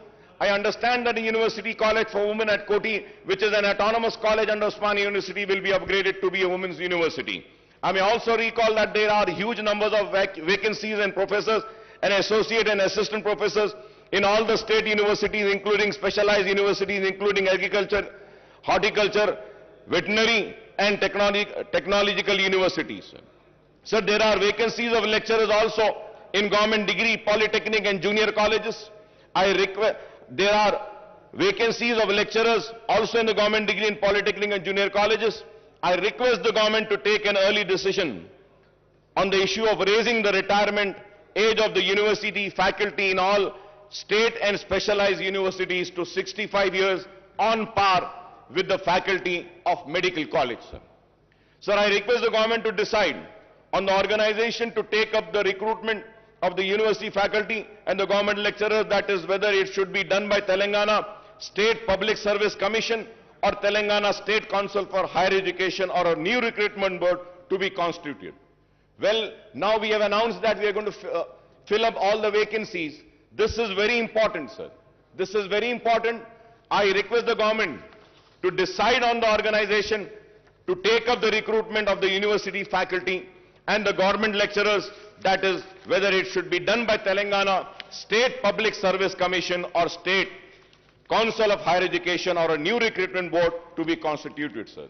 So I repeated this point because it's very important after the announcement made today by the Honorable Chief Minister Saab. Sir, after a gap of 3 years, the government has decided to implement the lowered age limit of Asra pension from 65 years to 57 years. Sir, I may point out that as many as 3.3 lakh applications with the earlier age limit are pending, and 7.80 lakh new applications have been received after reduction in the age limit. So I would like to also say that almost 11.10 lakh applications have to be cleared immediately to disburse the old age pension from new financial year commencing on 1st of April, sir. Sir, in the last 7.5 years, the government has spent 46,650 crores on Asra pension, and the number of beneficiaries have gone up to 38.41, sir. I would like to congratulate the government for this Asra pension, sir. It is very good, sir, that we are doing a wonderful work in Asra pension, and I think it is the only state in the entire country which has given or sanctioned so many applications, sir. So with this, the sanction of pending applications, the number of beneficiaries may reach 50 lakhs, and this may require much higher outlay than the proposed rupees 11,728 crores in the next financial year. Sir, when it is going to go to 50 lakhs, I don't think 11,78,000 crores which has been allocated for the next budget would not be sufficient. This needs to be looked into. Going ahead on the education, sir. Sir, we also have welcomed Mana Uru, Mana Badi and Mana Basti, Mana Badi program launched by Honorable Chief Minister Janab KCR Saab on Monday. The government has taken the initiative to introduce English medium in all the government schools on par with corporate school. Under the Mana Badi scheme, provision of infrastructure in all the government schools will be taken up in phased manner. However, while infrastructure development necessary, what is more important is that the filling up of all teaching, non-teaching posts in the government schools, which has been announced today by the Honorable Chief Minister Saab. And about 26 lakh students are studying and 1 lakh teacher posts are sanctioned in the government schools across the state. Official estimate that there are about 25,000 vacancies, and I hope after the announcement of today, the vacancies, including the Urdu medium vacancies of 530 teachers posts of all types of posts in the school education department, first promotion would be completed in the district level, which are pending for the last 20 years. The remaining posts will be filled through direct recruitment, and but out of the 4,379 posts of headmaster, 1,946 posts are vacant, and I hope after today's announcement, these vacant posts will be filled. In 594 mandals and 528 mandal education officers posts are also sanctioned. Only 20 regular MEOs are working, and remaining 508, that is 95% in charge, are working as MEOs. Sir, we have also made a repeated demand, and once again I would like to come on record and say that about a separate DSC to be conducted for Urdu medium. Sir, we had meetings with the Honorable Education Minister, Madam Sabita Indra Reddy साहिबा के साथ हमारी meetings हुई, लेकिन आज तक भी separate Urdu DSC का हुआ नहीं. डी रिजर्वेशन जो होना है वो भी नहीं हुआ आज तक, और उर्दू मीडियम के स्कूल्स में हमने बहुत सारी बातें रखी थी, वो भी नहीं हुआ.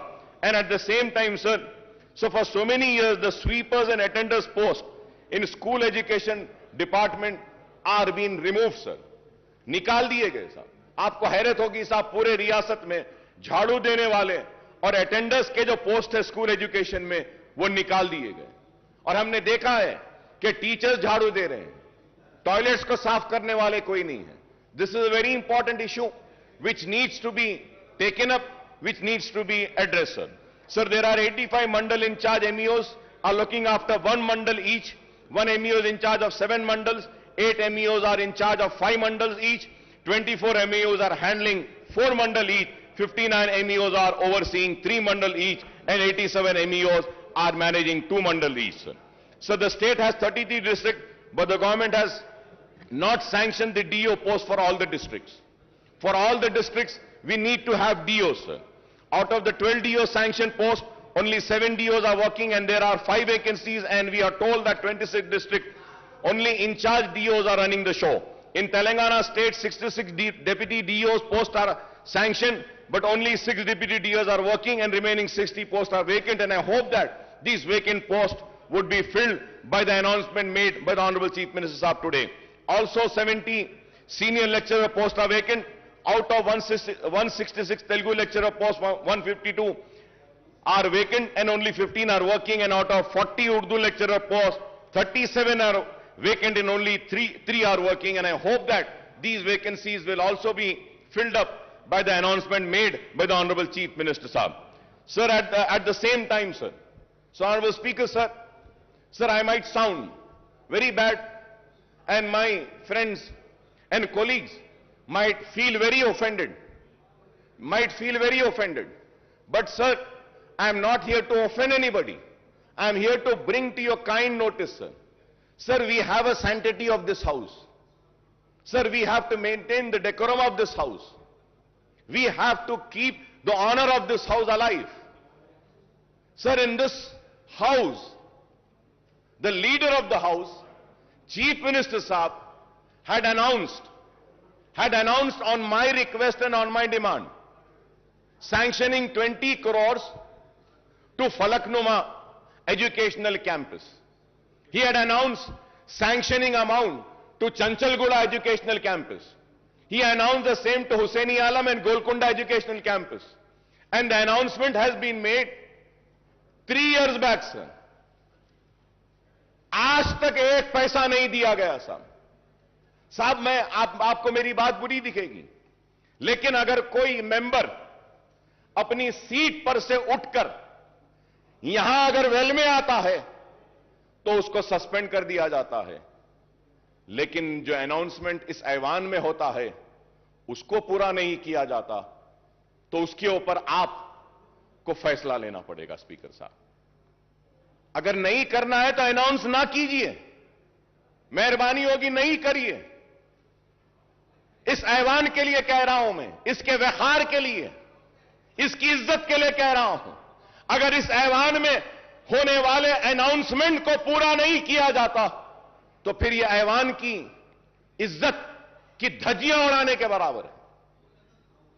तो मैं आपके जरिए हुकूमत से मुतालबा करूंगा कि जो ऐलान किया गया फलकनुमा कैंपस के लिए, जो ऐलान किया गया गोलकुंडा कैंपस के लिए, जो ऐलान किया गया हुसैनी आलम कैंपस के लिए, जो ऐलान किया गया चंचलगुड़ा कैंपस के लिए, वो ऐलान को पूरा करिए बराए मेहरबानी। Sir, going to GHMC, sir. So the finance minister had recounted the infrastructure development taken up in the GHMC area since 2014, particularly under SRDP, CRMP and SNDP. However, the fact remains that the state government has not provided grants to the GHMC for taking up these work, and hence the GHMC has to go for massive borrowings from the banks and also raising the municipal bond to finance these projects. Sir, the GHMC has raised bonds of 1,000 crores and borrowed 3,900 crores for SRDP work, 1,500 crores for CRMP work, and 858 crores for SNDP work, sir. Some of the SNDP works costing to rupees 225 crores are taken up in the surrounding municipality and municipal corporation with the GHMC borrowing. From 2014 onwards, GHMC is in serious financial crisis as the grant for both the central government and the state government have decreased considerably, and the state government is not even paying property tax of rupees 300 crores per annum on its buildings. जो government के building है उसकी property tax के जो 300 करोड़ है वो भी GHMC को नहीं दी जाती. On the other hand, the GHMC is paying 1 crore every day, that is rupees 365 crores per annum for repayment of loan and interest on borrowing. Honorable Speaker, sir, every day the GHMC is paying 1 crore. Sir, at the same time, sir, under the 14th and 15th Finance Commission grant, the central government sanctioned funds amounting to rupees 300 crores and rupees 1,000 crore respectively to the GHMC, but these have not been realized by the state government. With the introduction of TSB pass for building permission, the building permit fees is deposited with the state treasury and the GHMC is not getting this amount. Sir, मैं घर बनाना चाहता हूं, घर बनाने के permission के लिए पैसे भरता हूं, वो पैसे GHMC में नहीं आते हैं सर, वो गवर्नमेंट ट्रेजरी में चले जाते हैं. सर, ये GHMC में घर बन रहा है, परमिशन GHMC दे रही है, तो पैसा तो GHMC को आना चाहिए, लेकिन ऐसे नहीं हो रहा है sir. So the GHMC's own revenues are meant for paying staff salaries and for the maintenance work and for major works and project funds. Projects funds have to be sanctioned by the state government. I want to know how many projects in GHMC are funded by the state government from 2014 onwards, sir. GHMC के जो भी projects हैं, government की तरफ से क्या दिया जा रहा है? Now maintenance and new works in GHMC have come to a halt from July 2021 and onwards, since payments were not made to GHMC contractors. The contractors' dues are rupees 300 crores, and the government should release the fund for development of work to GHMC to clear this fund. Most of the 2,000 contractors at GHMC are petty contractors whose livelihood depends on GHMC work. Sir, I also have the statement, sir. Abstract of MAUD department budget for 7 years. For 7 years when we see, sir, Commissioner and Director of Municipal Administration, Hyderabad Metro Water Supply Sewerage Board, the Mission for Elimination of Poverty Municipal Areas, MEPMA, then Amrut Smart City, Musi River Fund Development Limited, Hyderabad Road Development Corporation Limited, Hyderabad Metro Rail. Isme, sir, 11th is Greater Hyderabad Municipal Corporations. So the budget estimate, Honorable Speaker, sir, was 8,920.36 crores. Budget release, 236.11. Only, sir, 236.11. This is for the financial year 2014 and 15 se lekar for the year 2021-22 tak. Last 7.5-8 years में 8,990.36 करोड़ का ऐलान किया, लेकिन budget release 236 crore का हुआ और expenditure. Sir, now we have to see what has been the expenditure. Sir, out of 8,920, 236.11 was released, and the expenditure is how much, sir? Only 2 crore 65 lakhs. 2 crore 65 lakhs. If I am wrong, I may be corrected. If I am wrong, I may be corrected. These are the figures which has been given. So it is very sad, sir. Sir, also, in this house, sir, an announcement was made about the notarized document to be treated as registered document. Ministers की एक committee भी बनाई गई. Sir, आज तक भी कुछ नहीं हुआ. सर, मैं आपके जरिए हुकूमत से फिर से अपील करना चाहता हूं कि नोटराइज्ड डॉक्यूमेंट को रजिस्टर्ड डॉक्यूमेंट ट्रीट करिए. कई लोग परेशान हैं, कई लोग अपनी जमीन बेच नहीं सकते, कई लोग आज घर नहीं बना सकते हैं, खर्च नहीं ले रहे हैं. इस ऐवान में ऐलान किया गया कि नोटराइज डॉक्यूमेंट को रजिस्टर ट्रीट किया जाएगा. मैं उम्मीद करता हूं कि हुकूमत जल्द अज जल्द इस पर भी गौर करेगी. Honourable speaker, sir, in the last, और I would say in this session only 5 months earlier, 5 महीने पहले, ये नया सेशन नहीं है, ये तो वही सेशन चल रहा है. तो आज से 5 महीने पहले ये ऐलान किया गया था कि सीसीपी प्रोजेक्ट लिया जाएगा, चार मीनार पेडेस्ट्रियनाइजेशन प्रोजेक्ट. सर, कब से चार मीनार पेडेस्ट्रियनाइजेशन प्रोजेक्ट चल रहा है? सर, कब कंप्लीट होगा, कब खत्म होगा, कब चार मीनार इस्तांबुल बनेगा? ये एक सवाल है. और उसके बाद जवाब में यह बोला गया कि कुली कुतुब शाह के जरिए चार मीनार पेडेस्ट्रियनाइजेशन का प्रोजेक्ट करेंगे. कुली कुतुब शाह के जरिए नए पुल के पास जो ब्रिजेस है वो बनाएंगे. कुली कुतुब शाह को और काम देंगे. सर, कुली कुतुब शाह का जो पहला जितना बजट लास्ट ईयर दिए थे उससे और कम कर दिए, और कम कर दिया गया. आप बजट एलोकेशन कम करेंगे. लास्ट ईयर जितना बजट दिया गया था, that was sufficient enough only for the payment of salaries of Kuli Qutub Shah Urban Development Authority employees. और अब कुछ भी नहीं किया गया. Sir, pending works of nalas and sports and the stadiums are still pending. In my constituency, sir, one stadium work was started 10 years back, sir. It is more than 10 years that it is yet to be completed. Sir, we have spoken about the nalas 5 months earlier when we have the assembly session. That time we spoke about nalas. We spoke about the breach जो शिगाफ आया था तालाबों में, जिसकी वजह से नुकसान हुआ था लोगों को, उसके बारे में बात करें. और हमने कई तजावीज दिए. मैं बड़ी मौजरत के साथ ऑनरेबल स्पीकर साहब कह रहा हूं, मेरे दोस्त काबिल दोस्त को बुरा दिखेगा, खराब दिखेगा मेरे काबिल दोस्त को, केटी रामाराव साहब को, जिनकी मैं बहुत इज्जत करता हूं, एहतराम करता हूं। लेकिन ऑनरेबल स्पीकर साहब, इस ऐवान में कहा गया था कि अकबर साहब हम मीटिंग बुलाते हैं, बैठते हैं। दशहरा गया, दिवाली गई, दिवाली के बाद क्रिसमस गया, न्यू ईयर गई, संक्रांति गया, कब होगी मीटिंग? बुला लीजिए साहब। हम आप साहब, हमारे पास पूरा टाइम है, आप जब बोले जब हम आ जाते हैं आपके पास, जब आप बोले आ जाएंगे।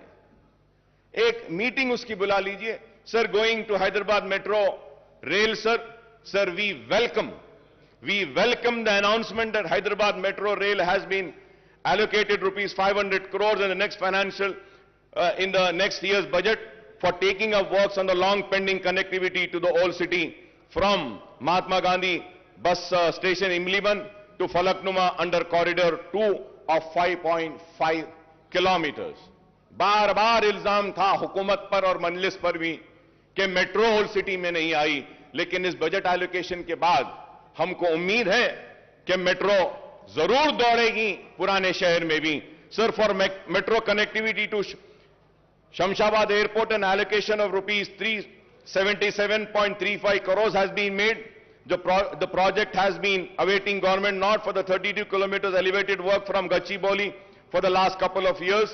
The Hyderabad Metro Rail, the government special purpose vehicle which oversees the metro construction, has been provided loan of rupees 1,500 crores too. But we are disappointed, Honorable Speaker sir, but we are disappointed that no allocations have been made for MMTS Phase 2. MMTS Phase 2 के लिए हम बार बार मुतालबा कर रहे हैं। कितने साल से? 6-7 साल से मुतालबा है कि MMTS Phase 2 के लिए एलोकेट करिए फंड्स, लेकिन वो अब तक नहीं हुआ। मैं उम्मीद करता हूं कि फाइनेंस मिनिस्टर साहब MMTS Phase 2 के लिए भी जो रिक्वायर्ड फंड्स हैं उसको भी जारी करेंगे। So the state government has to provide its share of assured 2/3 funds of total cost of 817 crore, but only 129 crores was released. The MMTS Phase 2 project taken up by the South Central Railway should be completed in all respect, connecting the suburbs and providing a cheaper and environmental friendly transport system to the poor and middle class passengers. The MMTS Phase 2 also provides for extending the connectivity to the Shamshabad Airport, and this can be supplement the metro connectivity from Gachibowli. So about 2 BHK with an objective to providing a dignified dwelling of decent size, the government is implementing 2 BHK program. The government has sanctioned 2.91 lakh houses all over the state and 1 lakh in the GHMC area. However, in the 15 assembly segments of Hyderabad district, only 9,453 houses are sanctioned and 24 locations, and there is no 2 BHK housing site in Charminar, Amberpet segment, sir. Sir, in the GHMC area, only 4,504 houses have been completed and only 3,136 houses are actually handed over to the beneficiaries, sir. Most of the housing units in GHMC area are at various stages of constructions, and work has been stopped at most of the site as, again, the same problem. The contractors are not paid their dues for several months. I request through you, sir, कि ये contractors के जो पैसे हैं इसको पे करने के लिए बोली. In the next year budget allocation, rupees 12,000 crores is proposed for the 2 BHK program, and I hope that the housing units in GHMC would be completed to hand over to beneficiaries during the year. We welcome the government decision to launch the scheme of providing financial assistance for construction of 2-bedroom housing scheme for people who have their own plots with a unit cost of 3 lakh per house. 3 lakh रुपये गरीबों को जो जिनका खुद की जमीन है घर बनाने के लिए देने का जो ऐलान किया गया है, हम इसका खैर मुकदम करते हैं. It is better late than never, although the proposed unit cost has been brought down from the previous promise of rupees 5 lakhs rupees. Sir, in the coming financial year, 4 lakh beneficiaries will be provided assistance to construct the houses with a unit cost of 3 lakhs. For each assembly segment, 3,000 houses will be taken up. For providing financial assistance for these 4 lakh beneficiaries, rupees 12,000 crores will be needed. And the question is, where will the funds for the completion of construction of 2 BHK housing units will come from the government, sir? Sir, now going further ahead with the welfare department, sir. Sir, SC welfare, ST welfare, BC welfare and minority welfare, sir. Sir, 2022-23 budget for SC welfare, the revenue with 31,220.91. The capital was 559.50. The total was 31,770.41. And percentage, if we have to see the allocations, taking in account the entire budget of the state, the percentage is 12.36%, sir. Sir, ST welfare, revenue 10,804.88, and capital would be 1,759.91, and the total is 12,564.80. BC welfare, 5,289.83, the capital 407.72, the total is 5,697.55, that is only 2.22%. Sir, again, minority welfare 1728.71 और उसके बाद 1728.71.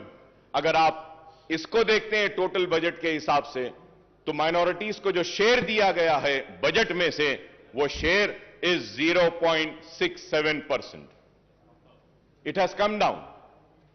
पहले से और अब में अगर देखते हैं टोटल बजट से हम अगर कैलकुलेट करते हैं, तो जो शेयर दिया गया है एससी वेलफेयर को 12.36%, एसटी वेलफेयर के लिए 4.89%, बीसी वेलफेयर के लिए 2.22% और माइनॉरिटी वेलफेयर के लिए 0.67%.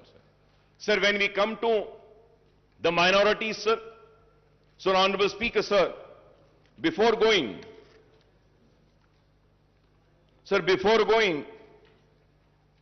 further ahead on minorities, sir, मैं फिर से सर आपकी तवज्जो पे एक बात लाना चाहता हूं सर. आज से 5 महीने पहले चीफ मिनिस्टर साहब ने ऐवान में खड़े होकर पूरी तफसीलात दी थी. यह बुक दिया था और इसमें कहा गया कि माइनॉरिटीज पे क्या स्पेंड हुआ. टोटल 2014, 15, 16, 16, 17, 17, 18, 18, 19, 19, 20, 20, 21 या 21, 22, सारा फिगर टोटल अप टू सितंबर 21, 6,971. और अगर हम सितंबर को माइनस कर देते हैं, सिर्फ 2021 तक लेते हैं, तो ये जो पैसा जो दिया गया है एवरी ईयर 2014, 15, 16, 17, 18, 19, 20 और 21 तक हम ले लेते हैं, 22 नहीं लेते हैं, तो the amount comes to 6,502. Amount comes to 6,512, सर. 6,512. ऑनरेबल फाइनेंस मिनिस्टर साहब अपनी बजट की स्पीच में बोलते हैं 7 साल में 6644.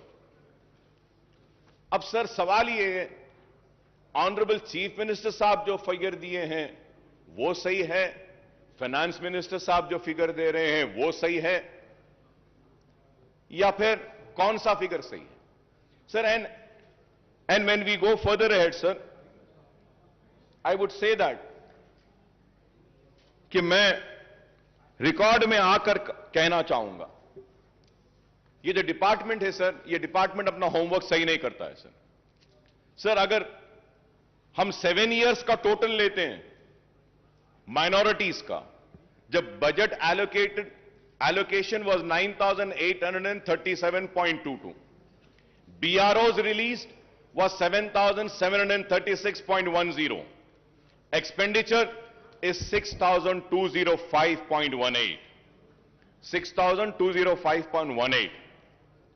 सर, फाइनेंस मिनिस्टर साहब को चाहिए था कि वो फॉर द ईयर 2021-22 का भी जो स्कीम वाइज है, जो हमारा 1,600 है, उसमें स्कीम्स में 949.7 है, एडिशनल बजट 133.96 करोड़ दिए, तो टोटल 1083.66। फिर रेजिडेंशियल स्कूल्स के लिए 649.98 दिए। तो अगर ये ले लेते हैं, जब ये सारा ले लेते हैं, गवर्नमेंट की तरफ से मैं कह रहा हूं कि अब तक माइनॉरिटीज पे जो खर्च हुआ है वो 7,347.89 करोड़ है।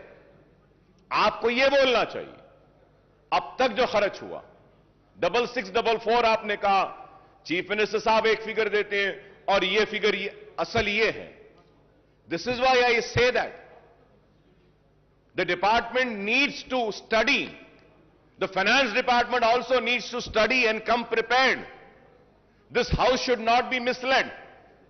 सर, और एक चीज, before going further ahead, honourable minister साहब in his speech has quoted and said that 40 crores have been given for Anisul Gurba. The building is complete, ready for inauguration. Honorable Speaker, sir, it is not ready, sir. Sir, I have the picture, sir. I have the picture, sir. Is this ready? Is this called ready? No, sir, it's not ready. Why I say that? Any word said or uttered in this house holds an importance. And a document has been given. एक किताब दी गई, किताब में कहा गया है कि खत्म हो गया, नहीं हुआ है। सर, मैं आपसे कहना चाहता हूं कि इस ऐवान में और एक बात, एक और ऐलान किया गया था। महमूद अली साहब यहां मौजूद हैं, अगर मैं गलत कह रहा हूं तो मुझे रोकिए, मुझे टोकिए। ऐलान किया गया था कि हज हाउस के बाजू की जो बिल्डिंग है वहां पे माइनॉरिटीज के सारे ऑफिसेस को वहां पे लाया जाएगा। क्या ऐलान किया गया था या नहीं? आज क्या वहां पे बिल्डिंग में क्या पूरे डिपार्टमेंट्स आए या नहीं?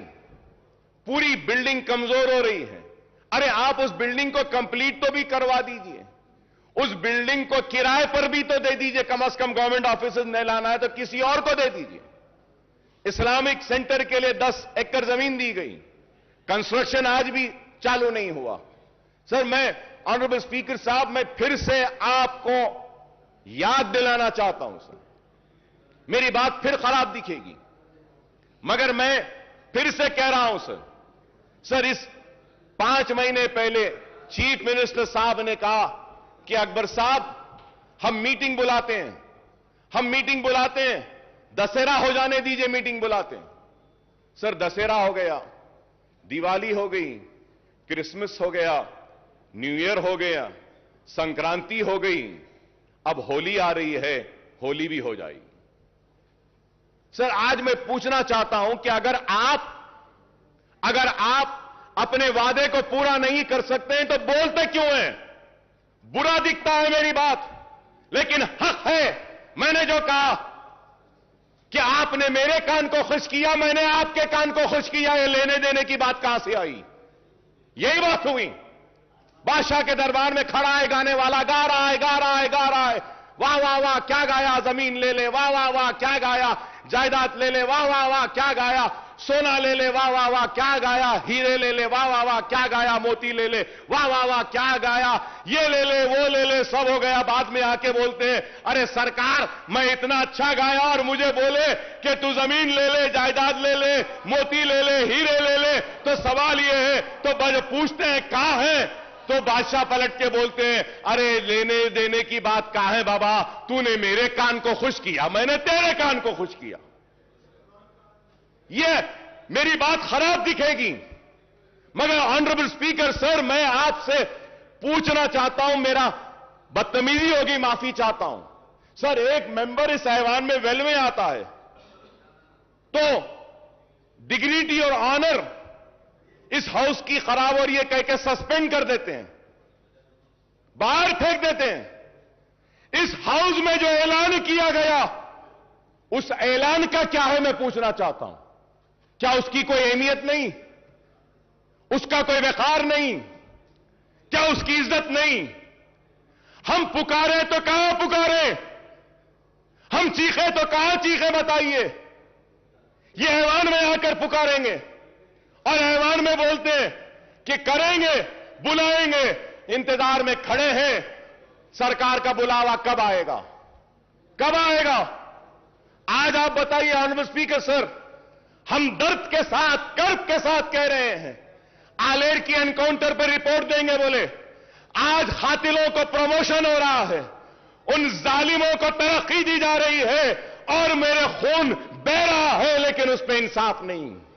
कब मिलेगा आलेर के लोगों को इंसाफ? मेरा सवाल है। आज हम ये बातें करते हैं, जियो निकाला गया, बोला गया कि चारमीनार पेडेस्टलाइजेशन के पुल को डालेंगे, कहां है बताइए? मैं जरूर यहां खड़े होकर अपने हक की लड़ाई लड़ रहा हूं। Honourable speaker sir, it is very important when we raise an issue, when an assurance has been given, that needs to be fulfilled. अब सवाल यह होगा कि आज इतने रिक्रूटमेंट का ऐलान किया गया, ये भी होंगे या नहीं? क्योंकि मेरे साथ तो यह तजुर्बा, मेरे साथ तो यह हुआ, मुसलमानों के साथ तो यह हुआ। सर, पब्लिक सर्विस कमीशन में एक भी मुसलमान नहीं, पब्लिक प्लीडर एक भी मुसलमान नहीं, माइनॉरिटी कमीशन में नहीं। क्यों बताइए सर? क्या एक मुसलमान को नहीं बना सकते? एक मुसलमान भी वाइस चांसलर नहीं है इतनी यूनिवर्सिटीज में। आप बताइए।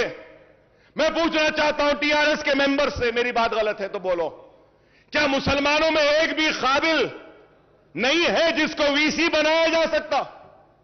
क्या मुसलमान में एक भी नहीं है जिसको पब्लिक सर्विस कमीशन का रुकन बनाया जा सकता? क्या मुसलमान में कोई भी काबिल नहीं है कि उसको एक पब्लिक लीडर बनाएंगे? मुसलमानों से हमदर्दी की बात है, लेकिन आज यह चीज नहीं हो रही है। इसलिए मैं आपके जरिए हुकूमत से मुतालबा करूंगा कि प्लीज कुछ करिए इस पर। अगर आप नहीं करेंगे तो फिर नहीं होगा। ऑनरेबल स्पीकर साहब, आपको सुन के हैरत होगी, यहां सब टीआरएस के लोग बैठे हैं। मैं इनसे सवाल करता हूं, अपने दिल पर हाथ रखकर बोलो, तेलंगाना आने से पहले औकाफी जायदादों के तहफ्फुज के लिए क्या आप चैंपियन नहीं बने थे? दिल पे हाथ रखकर बोलो। क्या हुसैन शाह वली रहमतुल्लाह अलैह की वक्फ की जमीन के लिए क्या आप नहीं लड़े थे मेरे साथ? क्या हाईकोर्ट में टीआरएस नहीं गई थी? क्या बोलकर गई थी? यह वक्फ की जायदाद है। तेलंगाना एजिटेशन, तेलंगाना मिल गया, हुकूमत में आ गए, आने के बाद वही किया। सर, मैं मुझे कंप्लीट करने दीजिए सर। वही किया जो कांग्रेस ने किया, वही किया जो तेलुगु देशम ने किया। नाइंसाफी मुसलमानों के साथ हुई, वो ये हुई कि इख्तिदार में आने के बाद हुसैन शाह वली की जमीन गवर्नमेंट लैंड है बोलती है टीआरएस की हुकूमत। क्या इंसाफ है? हुकूमत में नहीं थे तो वक्फ की थी, हुकूमत में आ गए तो गवर्नमेंट की। पूरी जमीन चले गई, पूरी जमीन चले गई। ऑनरेबल स्पीकर साहब, सुप्रीम कोर्ट में वक्फ बोर्ड मुकदमा हार गया टेक्निकल रीजंस की वजह से। प्लीज अरे आज दे सकते थे। Please conclude sir, I am concluding sir, but I have to say sir. Sir, मैं बोलना चाह रहा हूं, इसलिए बोलना चाह रहा हूं कि मुझे बोलना जरूरी है सर। सर, पहले तो पूरा असेंबली कट हो गई, 5 दिन 6 दिन चल रही है। क्वेश्चंस आते ने, 5 दिन में एक क्वेश्चन आएगा हमारा, और उसके बाद में अगर कम वक्त में बोलूं तो फिर मेरा इस ऐवान में आना ही बेकार है। मुझे बोलने दीजिए सर, इस वास्ते कि मजबूर होकर कह रहा हूं, मजबूर होकर। हजारों करोड़ की जायदाद चले गई, एयरपोर्ट में चले गई। सर, मैं कहूंगा, चीफ मिनिस्टर साहब का बयान अब तक मैं सुन रहा था, रिक्रूटमेंट में कहे कि तेलंगाना के साथ नाइंसाफी हुई, बेशक हुई, इससे इनकार नहीं। आपके आने के बाद इंसाफ मिल रहा है, बिल्कुल मिल रहा है। हक तलफी हुई, आपके आने के बाद हक मिल रहा है। पानी ले लिया गया, पानी मिल रहा है। खेती नहीं होती थी, आज हो रही है। पेंशन नहीं मिलता था, आज मिल रहा है। सब सही है, लेकिन औकाफी जायदादें जो पहले तबाह हो रही थी वो आज भी हो रही हैं, आज भी हो रही हैं। Sir, you remember, sir, Honorable Speaker, sir, you remember an announcement was made that CBCID inquiry will be conducted on work properties. CM साहब ऐलान करें. क्या हुआ सर? कुछ हुआ सर? कुछ सीआईडी आगे बढ़ी सर? कोई सीआईडी कोई इंक्वायरी करी? सीआईडी कुछ इन्वेस्टिगेट करी? सीआईडी के जो टर्म्स एंड कंडीशंस क्या है? क्या किसी को पकड़ी? क्या कोई जमीन रिकवर करी? क्या करी साहब आज तक? बैठे महमूद अली साहब, पूछना चाहता हूं, अजमेर का रुबात कब बनेगा? क्या ऐलान नहीं हुआ? कब बनेगा? बोले थे अजमेर में रुबात, कहां है? सर हम टीआरएस के दोस्त हैं. अगर उनको पूछते हैं तो हमको भी पूछते हैं कि किस बुनियाद पे आप तायीद कर रहे हैं, क्यों तायीद कर रहे हैं. हमसे भी सवाल होता है. नेक नामी आपकी मुतासिर नहीं, हमारी भी होती है. खुदारा मेरी आपसे दरखास्त है कि आप करिए. Honourable speaker sir there is a scheme. Finance minister साहब is here. I want him to give an assurance on this point when he replies to me.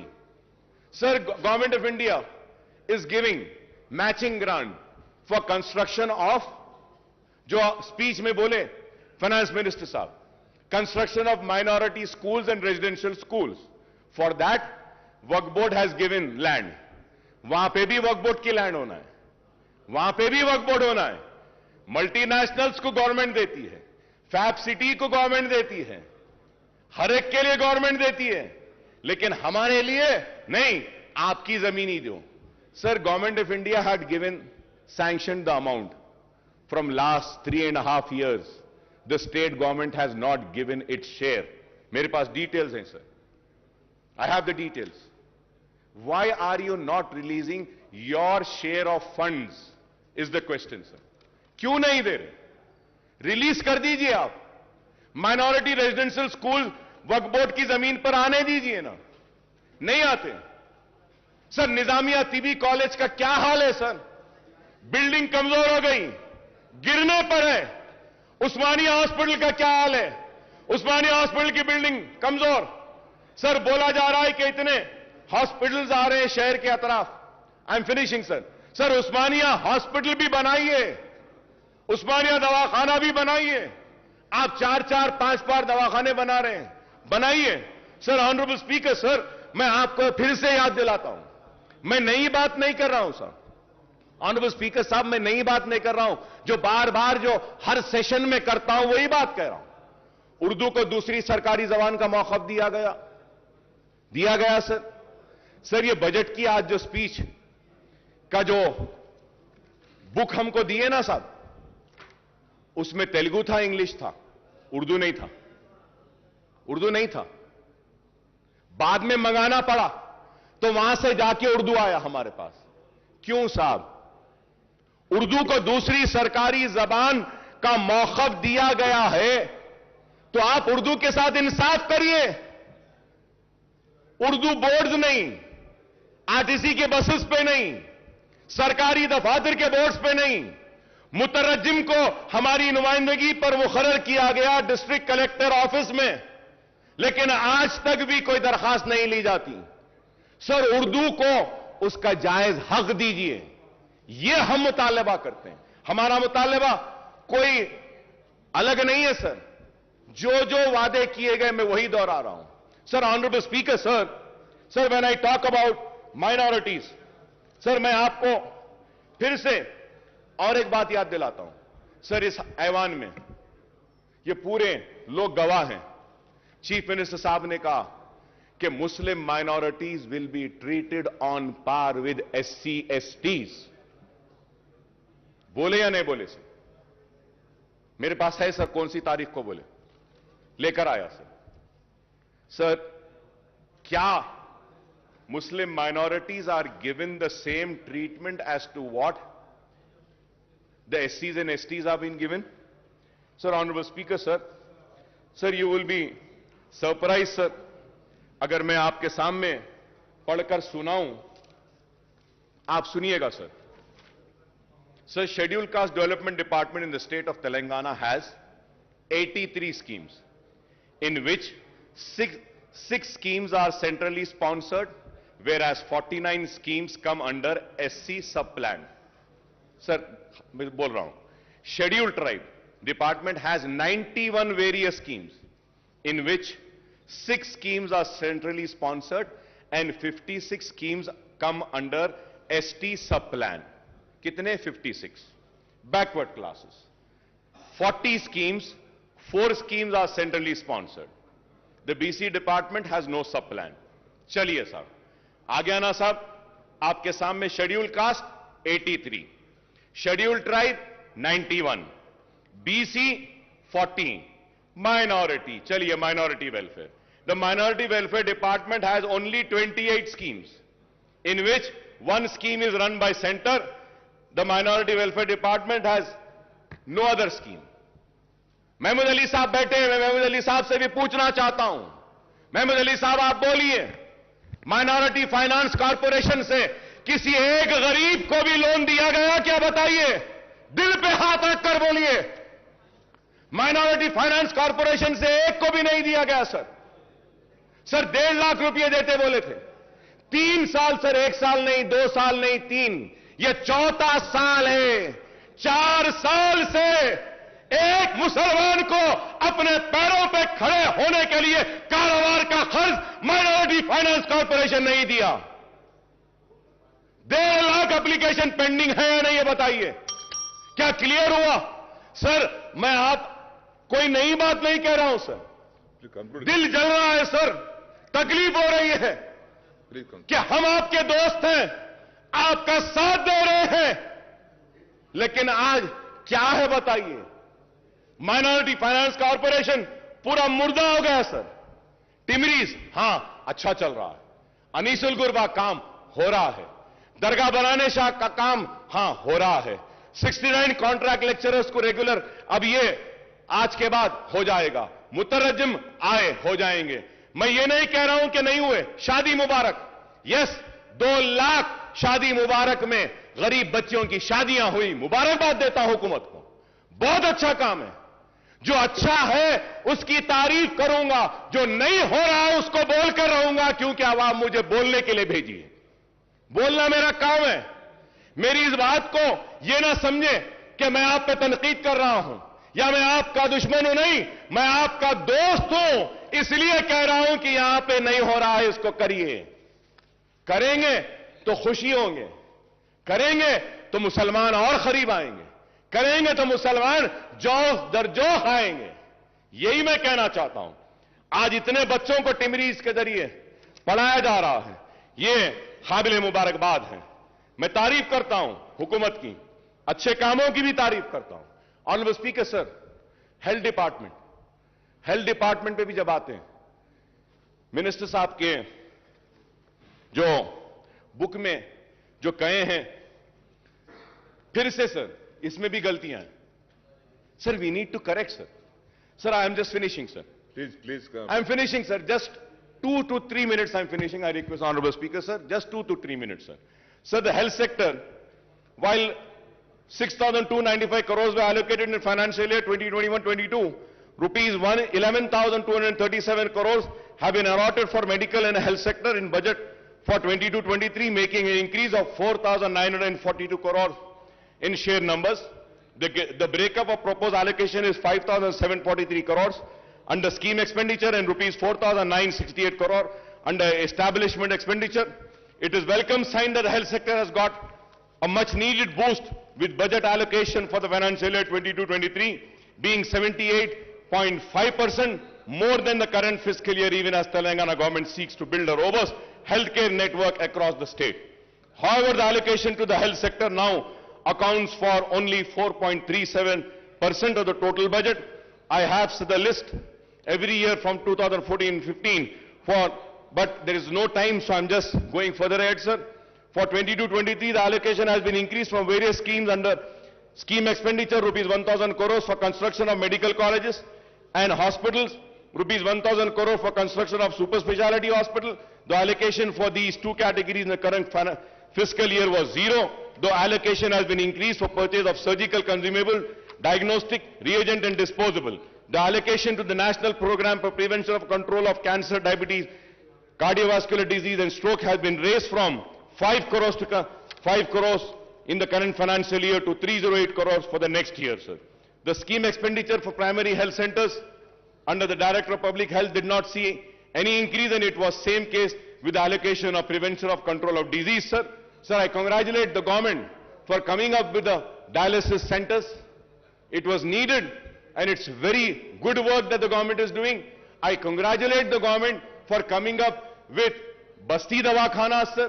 ये बस्ती दवाखाने की वजह से गरीब को काफी फायदा हो रहा है और बस्ती दवाखाने आना चाहिए. मैं हुकूमत को मुबारकबाद देता हूं. बस्ती दवाखानों के लिए, डायलिसिस सेंटर्स के लिए कोविड में अच्छा काम किए, लेकिन उसके साथ ही साथ यह भी जानना चाहता हूं कि टिम्स हॉस्पिटल को क्यों बंद किया जा रहा है. आप वजाहत करिए. Telangana institute of medical sciences Gachibowli में क्यों बंद कर रहे हैं? उसके पोस्ट को निकाल रहे हैं क्या? आज अखबारात में हम पढ़ें, आप उसका क्लैरिफिकेशन दीजिए. Sir, in the budget speech the honourable finance minister said that there were only 3 medical colleges which were established in Telangana region during the 60 years rule of combined state. Usmania and Gandhi Hospital were established even before the combined state. Janab Harish Rao Sahab had said that TRS government has established 12 new medical colleges in last, आपकी speech में बोले आप, 12 new medical colleges in last 7.5 years, and the total number of medical colleges today in the state is 17. No, sir. It is not right. With all responsibility, I am saying, sir. It is not 17, sir. Sir, as per KNR University website, there are 10 government and 19 private colleges in Telangana. Malardi Saab is here. He can also say if I am wrong. Sir, my only submission is that when a note is prepared, they should have a responsibility. Sir, KNR जो दे रहा है website पे, अब counselling हो रही है, उसमें कितने बोल रहा है? Sir, 10 government, 19 private. मिनिस्टर साहब हमारे क्या बोल रहे हैं? 17 कॉलेजेस. तो सर वो प्लीज. तो सर मैं ठीक है साहब, आप क्लैरिफिकेशन दे दिए, अच्छा है. यही बात अगर नोट में आ जाती तो अच्छा था. सर, ऐसा नहीं है. Please do not think that कि the members come with closed eyes. No. Still, this house has few members who come in this house with open eyes and open ears, who do a proper research and come, who knows what is there, sir. Sir, इसलिए मैं कहूंगा आपसे कि आप minorities के साथ इंसाफ कीजिए, और मैंने जो कुछ भी कहा है सिर्फ इसलिए कहा हूं कि आवाम ने मुझे वोट देकर यहां पे भेजा है कि हम काम करें. और स्पीकर साहब, मैं खत्म करते हुए फिर से आपसे दरखास्त करूंगा कि आप इस ऐवान की हुर्मत, इस ऐवान की इज्जत और इस ऐवान में किए गए वादों की हिफाजत भी करना आपकी भी जिम्मेदारी है, हमारी भी जिम्मेदारी है. जो वादा इस ऐवान में किया जाता है, इसको हमको भी पूरा करना है, सबको भी पूरा करना है. ऐसा नहीं कि बस हम बोल दिए, हम सुन लिए और चले गए. मैं उम्मीद करता हूं कि जो जो पॉइंट्स मैं आज आपके सामने उठाकर आपके सामने रखा हूं, इस पर आप संजीदगी के साथ गौर करेंगे और इसको तनखीद की शक्ल में ना देखेंगे, इसको तनखीद बराए तामीर में देखेंगे. It is a criticism for sure, but it is a constructive criticism. Kindly take it as a constructive criticism. I thank the government at the same time. And also, I want to thank Prashant Reddy Saab for taking up the construction of the Secretariat Mosque. CM Saab बोले थे, संगे बुनियाद हुआ, तामीर हो रही है, लेकिन आज बाज लोग बोलते हैं कि संगे बुनियाद रख दिए, तामीर नहीं हो रही है. तामीर हो रही है और तामीर मुकम्मिल होगी. सेक्रेटेरिएट के साथ मुझे उम्मीद है कि सेक्रेटेरिएट की तामीर के साथ सेक्रेटेरिएट की मस्जिद की तामीर भी होगी मुकम्मल. हम इसके लिए हुकूमत का शुक्रिया अदा करते हैं. बहुत काम हुए हैं, बहुत काम हुए हैं और बहुत होना बाकी है. हम यूं ही आपसे लड़ते रहेंगे, मुसलमानों के मसाइल को हल करवाते रहेंगे और यूं ही हम लड़ते लड़ते आइंदा भी आप ही आएंगे और आपके साथ हम ही आएंगे और रियासत को बंगारू तेलंगाना बनाएंगे. शुक्रिया स्पीकर साहब. వాయిదా ప్రతిపాదన శ్రీ బట్టి విక్రమార్క మల్లు గారు మరియు ఇతరులు రైతుల ఆత్మహత్యలు మరియు ఇతర సమస్యల గురించి చర్చించాలని కోరుతూ ఇచ్చిన వాయిదా ప్రతిపాదన తిరస్కృతమైనది. Now the House is adjourned for tea break.